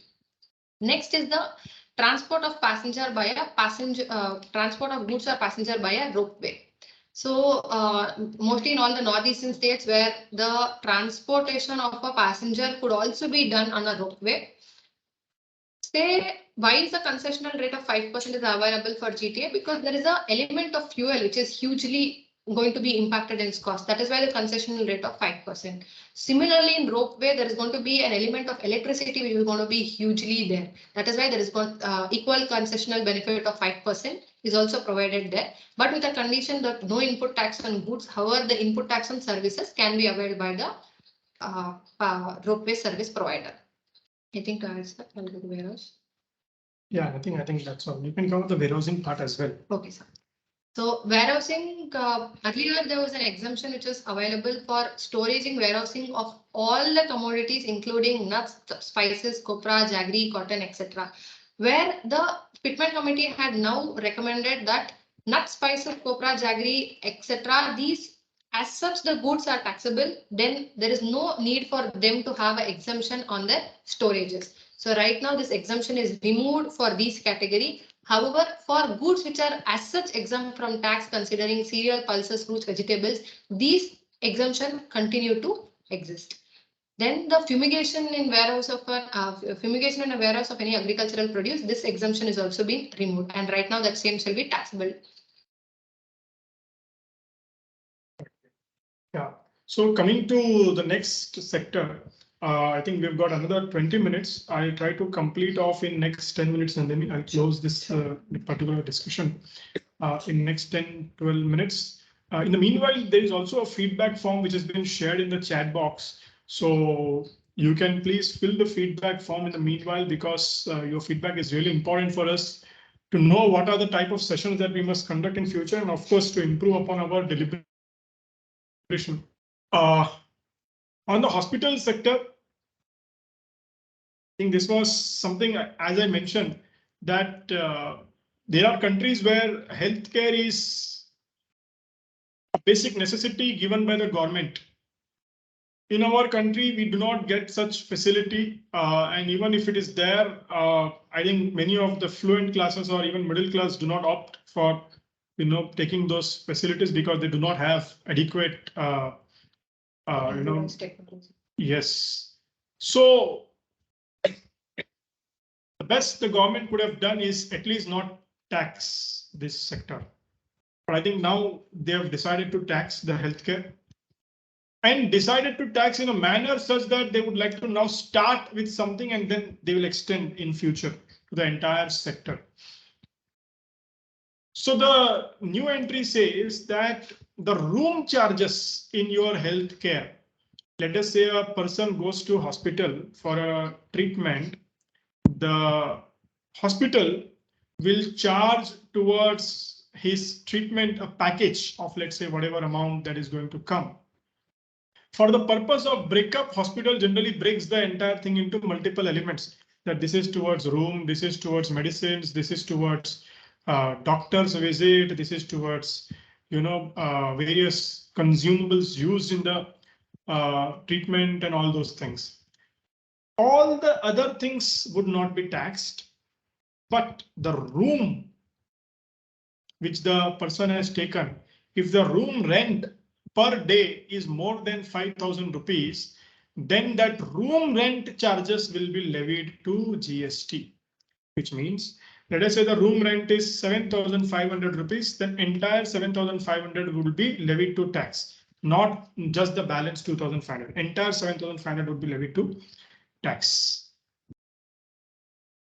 The question that comes is, okay, this is liable to tax, whether it is eligible as input tax credit to the recipient.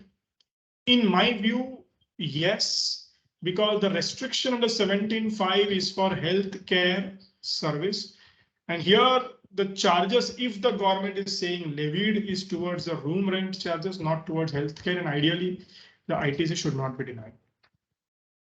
But I have fundamental issues over here in the entire levy, because nobody goes to hospital for room.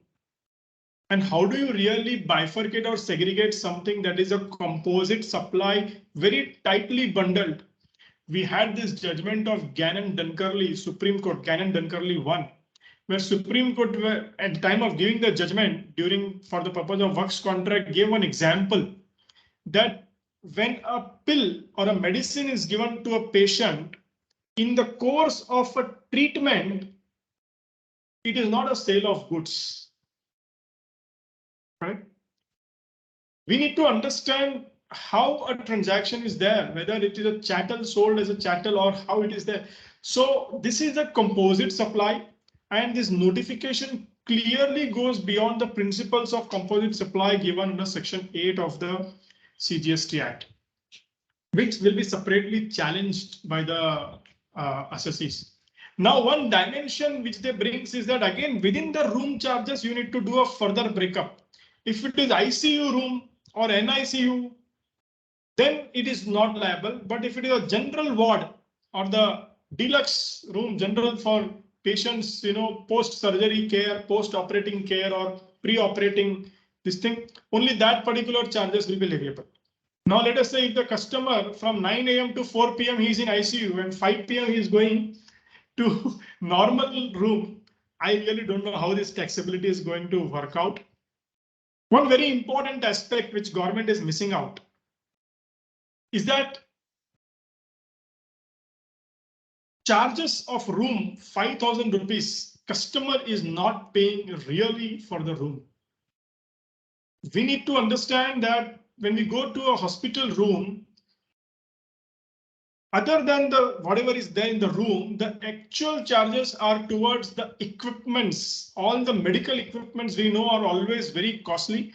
And in rooms, especially for the patient, all the medical equipments, whatever they are kept are, all costly equipments that are there. You can see on the picture as well. In fact, that bed itself, it can go all 360 degrees completely. 180 degrees completely. So it's all very costly equipments for which the charges are there and not just for the room. To that extent, they will not do bundle supply, but to the other part, they will try to unbundle, which is again, I don't understand how that is going to work out. Probably what will happen is that hospital would say room charges 3,500, equipment rental charges or equipment usage. Tell gloves is another 1,500. Equipment usage charges 2,000. Then what you would do? All in all, what I see is that majority of hospitals would end up taking registration and they would comply with this particular thing. There was a statement made by Tarun Bajaj that if a person can afford a hospital room for 5,000 rupees, how can he say I can't afford a GST of 250 rupees, which is 5%? I would totally disagree to that statement because nobody chooses except for some class. Rest doesn't choose to go to the hospital or a big hospital as a matter of choice. Nobody wants to be in a hospital and enjoy a beach view in a room. Because today, certain treatments and certain facilities are only then there available in those multi-speciality hospitals. And not out of choice, but out of compulsion, people would have to end up going to the big hospitals. So the statement that people choose to go to a big hospital because it's only affluent class is not a correct statement. And I'll tell you, even the poorest of the poor, if there is a health issue, would go to the hospital which is nearby and not at that point of time choose that, oh, there is a hospital 25 kilometers away, but I want a good facility. Totally misunderstood, I would say. Just to add to what you said, sir, this is not only for clinical establishment providing health services. This is going to be applicable for the entire range of clinical establishment, including psychopathic hospital, where there could be patients who are psychically affected, where there could be padded rooms, which is very necessary as a care, or else the patient life or death is a question. So that time also this provision is enabled, and any padded room, the range in the market is more than 5,000. Still this entry is going to be impacting them. So eventually the customers would take the brunt if they feel that by doing this, they have done something good. And yes, certainly GST collections will increase. Soon we will have, a news coming that now we have collections of 2 lakh crores. I will not be surprised if that 2 lakh crores will come in another, 3-4 months time. Then there are some connected amendments relating to healthcare. Cord blood banks. They say that cord blood bank is only for affluent class. And hence they want to remove the exemption. IVF is a good entry, I would say, because there was a confusion in case of IVF treatments, whether it is, healthcare or not. This is more of a clarificatory, but a good amendment. Hotel in guest house. I really don't know from where do I start on this amendment and where do I end this amendment. Very big amendment, very impactful amendment. Let me try to explain, and I'm only making an attempt to explain because the more I try to understand this entry, the more confusing it becomes. And every time I read this, I come to know something new about this entry. So now what they have done. Hotels, when the room charges are less than 1,000 rupees, were not liable to GST. So now they are saying that even room charges less than 1,000 rupees also would be liable to GST. So even the smallest of the smallest PG, which charges, let's say, 5,000 rupees per month from a student, also comes under the tax net if the turnover exceeds more than 20 lakh rupees in a financial year. The rate of tax will be 12% for these hotels. Only big issue that comes in this sector, when a student comes to a hotel for, let's say, 1 year or 2 years fully, then whether it will be an accommodation service or a rental service. Because if it is an accommodation service, then the rate of tax will be 12%. If it is a rental service, then if the student is unregistered, it is exempt. If the student is registered, generally student will not be registered. But let's say if some corporate employee is registered, whatever, corporate is registered, then the corporate need to pay GST on a reverse charge. So how to differentiate between accommodation and renting? There is under service tax, there was a criteria of 3 months.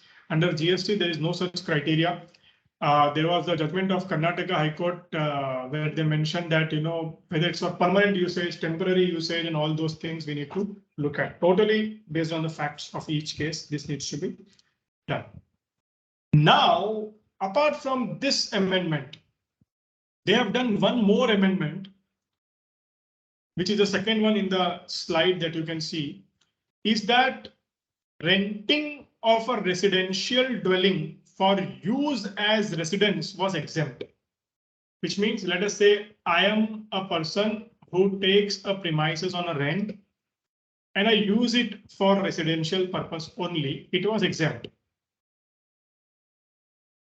Now what they have done, except when it is rented to a registered person. So if it is rented to a registered person, then it will be liable under reverse charge and the recipient of service needs to pay tax under reverse charge. Now, what is the consequence of this amendment?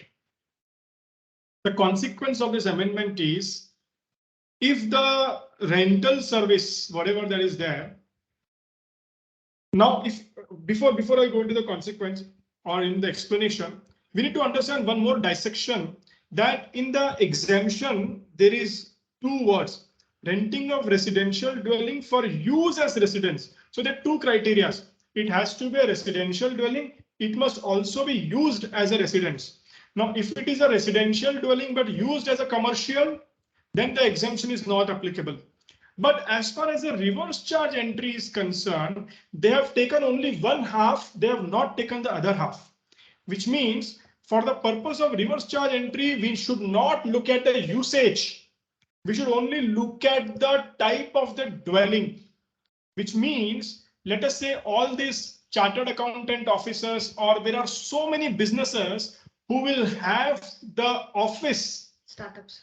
Or startups. Startups would have the office for commercial usage, but in a residential dwelling. In that case, that startup or that chartered accountant's office where they are operating from a residential apartment, they will pay GST under reverse charge. Big change. Now the confusion starts. What is the meaning of residential dwelling? How do I know that my dwelling is a residential dwelling? A residential dwelling term is not defined anywhere in the GST law. It is defined, there is a definition or there's a meaning given under the education guidance service tax. In my view, we need to look at how the premises or the dwelling is designed or meant for. If it is meant for residence, what it is used for is different. What it is meant for is important. If it is meant for residence, it is liable under reverse charge. If it is meant for commercial, it is liable for. How do I know what it is meant for? What is the structure of the building? Generally, commercial premises, you will not have 2 BHK, 3 BHK, all those kind of structure.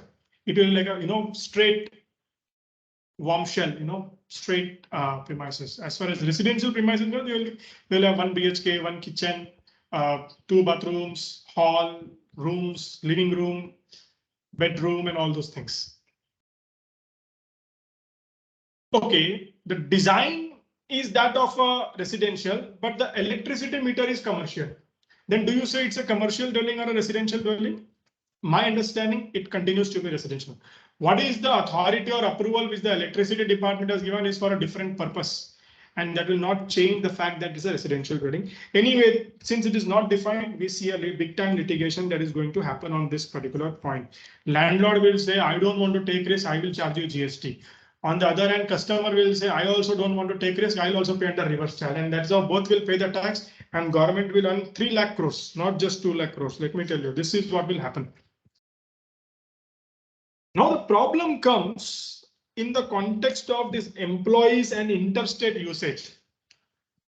Now let us say there is an employee of a company in companies in Maharashtra. There is an employee who goes for who takes a premises on rent in Delhi. We do not have any registration in Delhi. Now, this is liable under reverse charge for a company in Maharashtra. First of all, a company in Maharashtra, if at all there is a liability, need to pay IGST on this transaction. Sorry, they need to pay CGST and SGST because supplier is there and that is also there. How can a company in Maharashtra pay a CGST, SGST of Delhi? They cannot. The only mechanism is they need to register in Delhi to pay, which is vague for me to even think. On top of it, register and pay tax only for that particular purpose.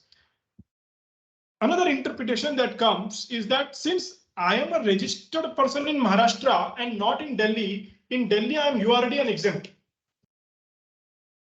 Because for URD it is exempt and for registered it is taxable. There's another interpretation that comes. Another very beautiful interpretation that comes is it is a perquisite as a part of the compensation of the employee, and hence part of an employer. You remember we read that entry in the start and should not be liable to GST. There's another interpretation. And there's one more interpretation that it is not at all in the course or furtherance of business, because we need to look at course and furtherance of business from a supplier's point of view, not from the recipient's point of view. So when the supplier is giving the residential premises for residential use, how can be course or furtherance of business? Now the implication would change depending upon the dwelling, the type of dwelling, where the dwelling is located, whose usage and whose dwelling it is. Now I'll tell you, in small proprietor companies, it will happen that director has got a premises and he will give that premises on rent to the company, correct? And his family are staying in that premises. What do you do with that? Does it mean that the company needs to pay under reverse charge? So a lot of these questions have opened up, and which is leading to a big time problem. I think government did not really understood the intricacies of this amendment while amending the law. So all in all, I see a lot of confusion in this entry, and I would suggest that businesses need to look at it from both expenditure and revenue side, and basis the transaction, they need to assess as to how they fall, whether it is a residential dwelling, commercial dwelling, what is the usage, part of compensation of employee, or it is in the course or furtherance of business, 12% or exempt. All that permutation combination has to be worked out. We are writing one article on this subject. Most likely next week sometime we should release that article. Hopefully that should clarify a lot of doubts. And then quickly I will talk about this fake invoicing. Government has issued one circular on fake invoicing, wherein I would say circular is quite a fair circular. And they mentioned that in case of fake invoicing, the penalty only will be applicable where the taxpayer has not evaded the tax. In a nutshell, only where the taxpayer has evaded the tax, the person who has taken the benefit of tax only would be liable. So in the fake invoicing matters, currently department is catching both supplier and recipient and collecting taxes from both. Luckily, this circular will be helpful for all those associates facing investigation issues under fake invoicing, and I agree with the view taken by the circular. Only issue over here in this circular is that for a person who is an intermediary and who takes the benefit and passes on the benefit, they have mentioned double penalty, which I don't agree that there should not be a double penalty. Even if the penalty is there, it has to be only a single penalty and there cannot be a double jeopardy. That is one point. Second point is that the penalty computation actually says as penalty equal to the tax evaded. But in case of a mediator, there is no tax evaded. And circular says A, B, C. Now in a real life scenario, this A never know who is B and B never know who is C. So how they are going to really work out is going to be a problematic situation. But to some extent, this circular would be relief for businesses who are suffering the wrath of face invoicing investigations. I would say a proper advice, based on the proper advice, they should be able to deal with these investigations better. Apart from these changes, there are a lot of changes in the rate rationalization. I will not be covering it due to paucity of time. But then PPT would be shared in a lot of other sectors. There has been rate change from 12 to 18, 5 to 18. Very rarely there is a reduction in the rate, but most of the cases is increase in the rate of various goods, services, some clarifications being given. So you can just, go through from the PPT since these were not very, very important or critical.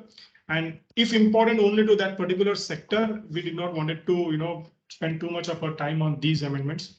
So with this, we conclude our discussion on today's topic, which is amendments or changes in the 47 GST Council recommendations. We hope to have added value to your understanding. We can now take up questions. If Pooja, you can help us with questions that are coming in the chat box so that we can take up and answer those questions. Sure, sir. The first question is, in case of transfer of cash balance, whether the CGST balance will be transferred as IGST balance, being an interstate transfer, or as a CGST cash transfer itself? Would you like to answer, Nandini? As of now, the form is not enabled, but as for me, it has to be CGST which is transferred as IGST itself. CGST will get transferred as IGST, not CGST. In Because the it other is- ledger, it will be CGST, no, it will be IGST, like ISD, you're saying. Correct.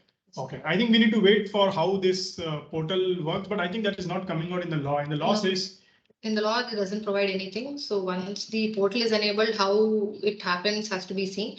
But whatever it has been transferred, again, in that recipient, if it is IGST which is received, again, there can be form PMT09 where you can again change from IGST to CGST or SGST. So within the same state, again, you can make a change, whatever is been received, if it is CGST yeah, or that SGST. is also flexibility now there. Yes. Perfect, yes.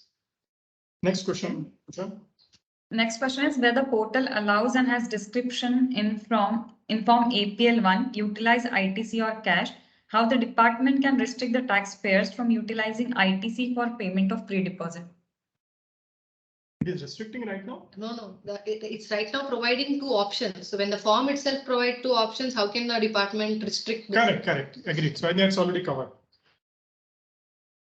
Go ahead. Next one is, what if ITC, which was availed and utilized, was again reversed or paid back via DRC 03? Is interest still applicable? If yes, then till what time? Only at the time of utilization. Not that just because it is availed later utilized and again re-availed and again reverse, sorry. But then interest will be applicable only from the utilization side, not from the original availment. Okay. Next one is, can hospital bill directly to insurance companies who are registered parties, which is allowed as per IRDA on cashless facilities? And if yes, whether insurance company can avail ITC? That's what I told. That's what I told already in my deliberations, that hospitals will bill in insurance company. And in my view, insurance companies can avail ITC. Two ways. One is that as a part of bundle supply, also they can avail under 17.5 that E subclause A. And second thing is, it will not be healthcare. Because department itself is not treating as a bundled. Then as a room charges, if they go into that adjustment, certainly the credit can be taken. Okay. Next one is, in case of hospital bills which are settled by insurance company, recipient of service would be patient or the insurance company, especially considering definition of recipient under section 293. Which are settled by the consideration is reimbursement. First, the patient pays. Again, over there also, I feel it is hospital only. Because when the insurance company only, because when you look at the recipient, it also covers agents specifically on behalf of. So I think here this particular person, when he does the reimbursement, he's just acting as a pure agent because it's on actual basis and there's no margins on that separately. So in my view, again, it becomes hospital. See, you need to look at this judgment of Mohit Minerals, where they've gone into the deeper aspects of the term recipient. So that will help you understand this aspect deeper. Okay. Next one is, if bill of entry filed as advance on 28th and payment against bill of entry done on 2nd of next month. In this case, when IGST credit will be taken? Shipping bill date is in the next month. So shipping bill date, whenever shipping No, bill bill of entry, purchase side. bill On of the import side, bill of entry is filed on. next month. No, see, again, irrespective of that, whenever the goods are received in the factory gate, I think that is the time at which the credit can be taken. Both the conditions. Both the cases, yes. Next one is if for 18-19 nil refund application was filed earlier as it was time bar, and now if we want to file it from August Go for 20. others category. I've already covered this. Go for others category and claim the refund. Okay. Then there is one more question. If refund application is for March 18, actual last date is 20th April 20. 1st March 20 to 20th April 20 is 51 days. Now the extended time is 50 days from 28th of Feb 22. But as per SC order, 90 days should be given. Is this right? We have to fight our own battle. The participant has also mentioned about the Mafatlal case. Yeah, Mafatlal case is there very clearly. Supreme Court judgment it is. And I think irrespective of the Supreme Court order, now there is an amendment in the law itself. So in fact, Supreme Court order was giving benefit up to 30th June, but now it goes beyond 30th June. Okay. Then there is a question about annual returns. No late fee was asked earlier, but in audit department demanding late fee payment, can we counter the same? I don't think if there is a late fee, then it is payable. You cannot counter that. If you file late, then you need to pay the late fee. Okay. Just because last time when the course of filing, there was a technical error and few late fee was not auto-populated and people have taken a stand. Okay, it is not auto-populated, it is not payable, it is wrong. The law provides for payment of the same. Okay. Then there is a request to discuss the changes in 3B, especially ITC of 17.5 should be in 4A and also in 4B. So could you just give an example for the same and go through the PPT, that slide once? No. What is the specific question? The participant wants to know about the example on the reversal 17.5, which is there in table 4A and 4B. So could you just go back to the PPT and table 4B? I would request the participant to put the question very clearly so that we can answer it accordingly, because I would not say it would be possible for us to again take everybody's time and discuss the entire amendment once again. If he has any specific question, you can ask, or else you can send an email to us. We will answer the query. All right, sir. Okay, there is one query. Only one big customer is adamant to asking FCM bill. Rest all are asking 5%. How to deal? This is about GT. That is why the option is now enabled, where one big customer do it at 12%, all others you can do it at 5%, and you No, could no, also FCM and RCM. no, FCM RCM That is not combination possible. But however, you could also tell the other customers who are at 5%. If I charge, then also it is 5%. If you pay under reverses, then also it is 5%. So the rate is the same. So correct, but the customer would want that their flexibility. Only two options: open a new company and do that, transactions of RCM, or other option is that take two different GST numbers, FCM business in one number and RCM business in another number. But then how do you really bifurcate? And it has to be not just superficial. It has to be proper division of the business. Issue would certainly come in that case in the usage of the trucks, common usage of the trucks for both the businesses, and all those things would be a big time issue over there. Otherwise, this is a practical challenge that continues in the industry. Only thing is you should ask you should convince convince that customer or convince rest of the other customers. Okay. Next one is for inverted duty structure. What if there was a rejection order received for ITC with respect to services?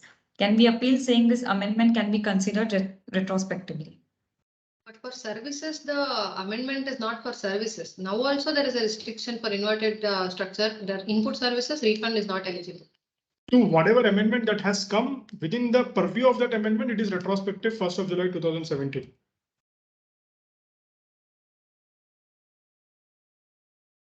Okay. Those were the only questions we had. Few people have raised their hand. If you time can permits, unmute, if you can unmute, okay. Maybe if it is quick questioning, then maybe I think 3 questions we can take up, Pooja. All right, sir.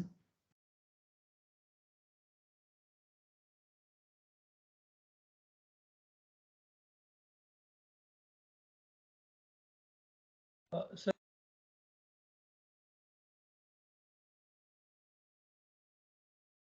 Who is this? So just a minute, I'm checking.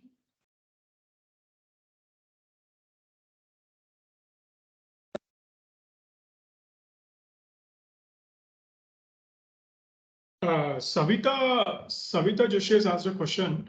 To answer that question, interest would not be applicable, madam. In fact, there is already a Gujarat High Court judgment for the same. Vishnu Aroma, you can note down.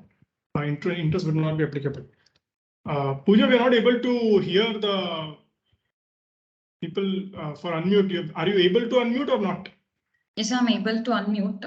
I'm just checking in case they are able to speak. sir, can I speak? Can you hear me? Yeah, who is this? Sir, this is Vamshi. Yes, Vamshi. Sir, regarding that refund timeline, what the question I had just put was, see, as per this Supreme Court order, they have mentioned if the timeline is less than 90 days, the leftover timeline is less than 90 days. So either 90 days or the time period left over after excluding this period, whichever is higher should be applied. So now after considering this specific notification, the balance time left over is less than 90 days. So can we go for that Supreme? Oh, okay. So you mean to say this matter pertains to no, but then Vamshi, I think irrespective of that, Supreme Court judgment ultimately puts a cap up to 30th June, na? As I see, that 90 days is effectively for March, April, and May. In fact, sorry, not 31st May. It ends that particular thing. So you are saying that your case is pertains to, let's say, April 2018, and the timeline eventually ends up before, even if you exclude this period, it will be ending up, it is not eligible.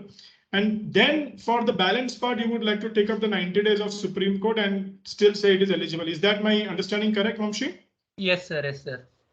That's what I was saying. Like for that particular period, there could be some extra cushion which can be taken, something like that. Needs to be looked at, Vamshi. I have not looked at it this way.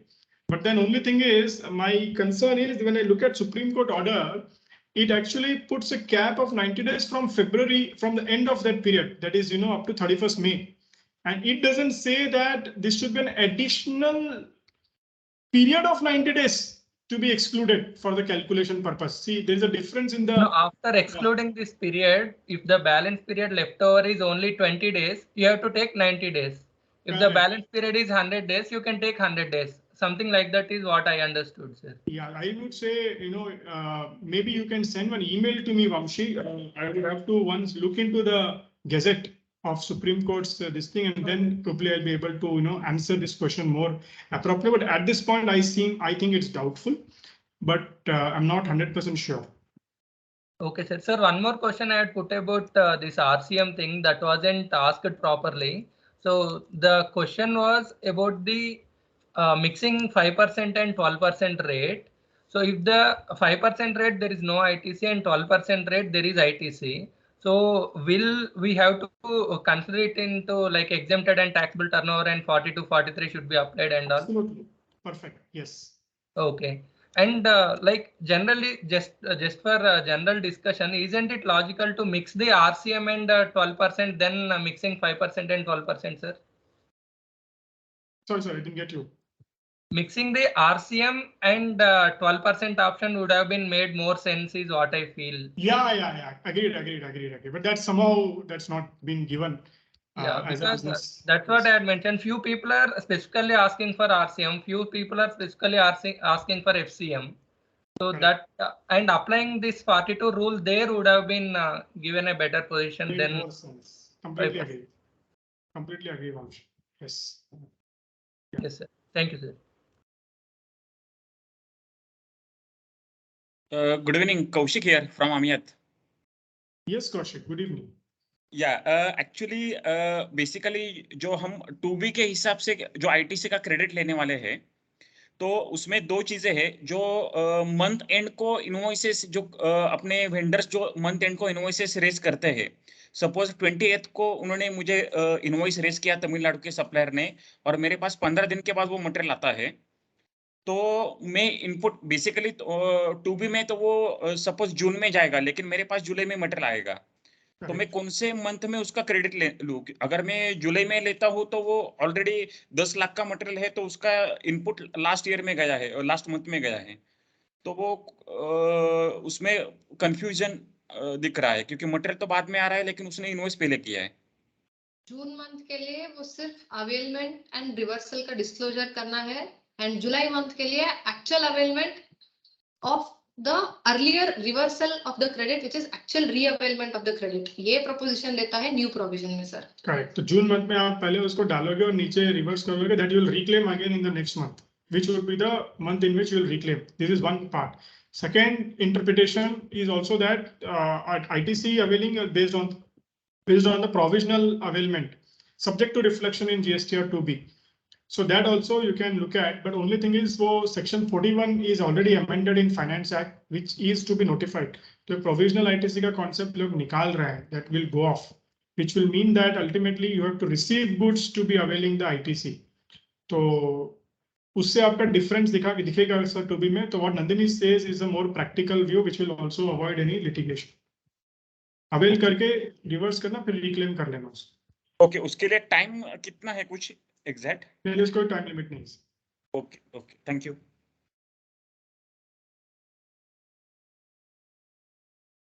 Okay, Chetna ma'am, there is Chetna ma'am who has raised her hand. Ma'am, could you please speak up? I think she's still on mute, Pooja. Her symbol is not gone.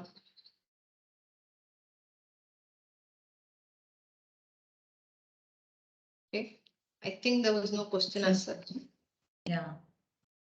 So, Okay, then I think Alright. thank you all for patient hearing, and I'm glad that for 3 hours, more than 3 hours, people were there sticking for the entire deliberation.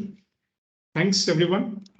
thank you all. Thank you, sir. Thank you, Pooja. It was a wonderful session and learning in the course of being a speaker also. Thank you. Yeah, sure. Bye all. Thank you, both of you. Thanks, everyone. Bye.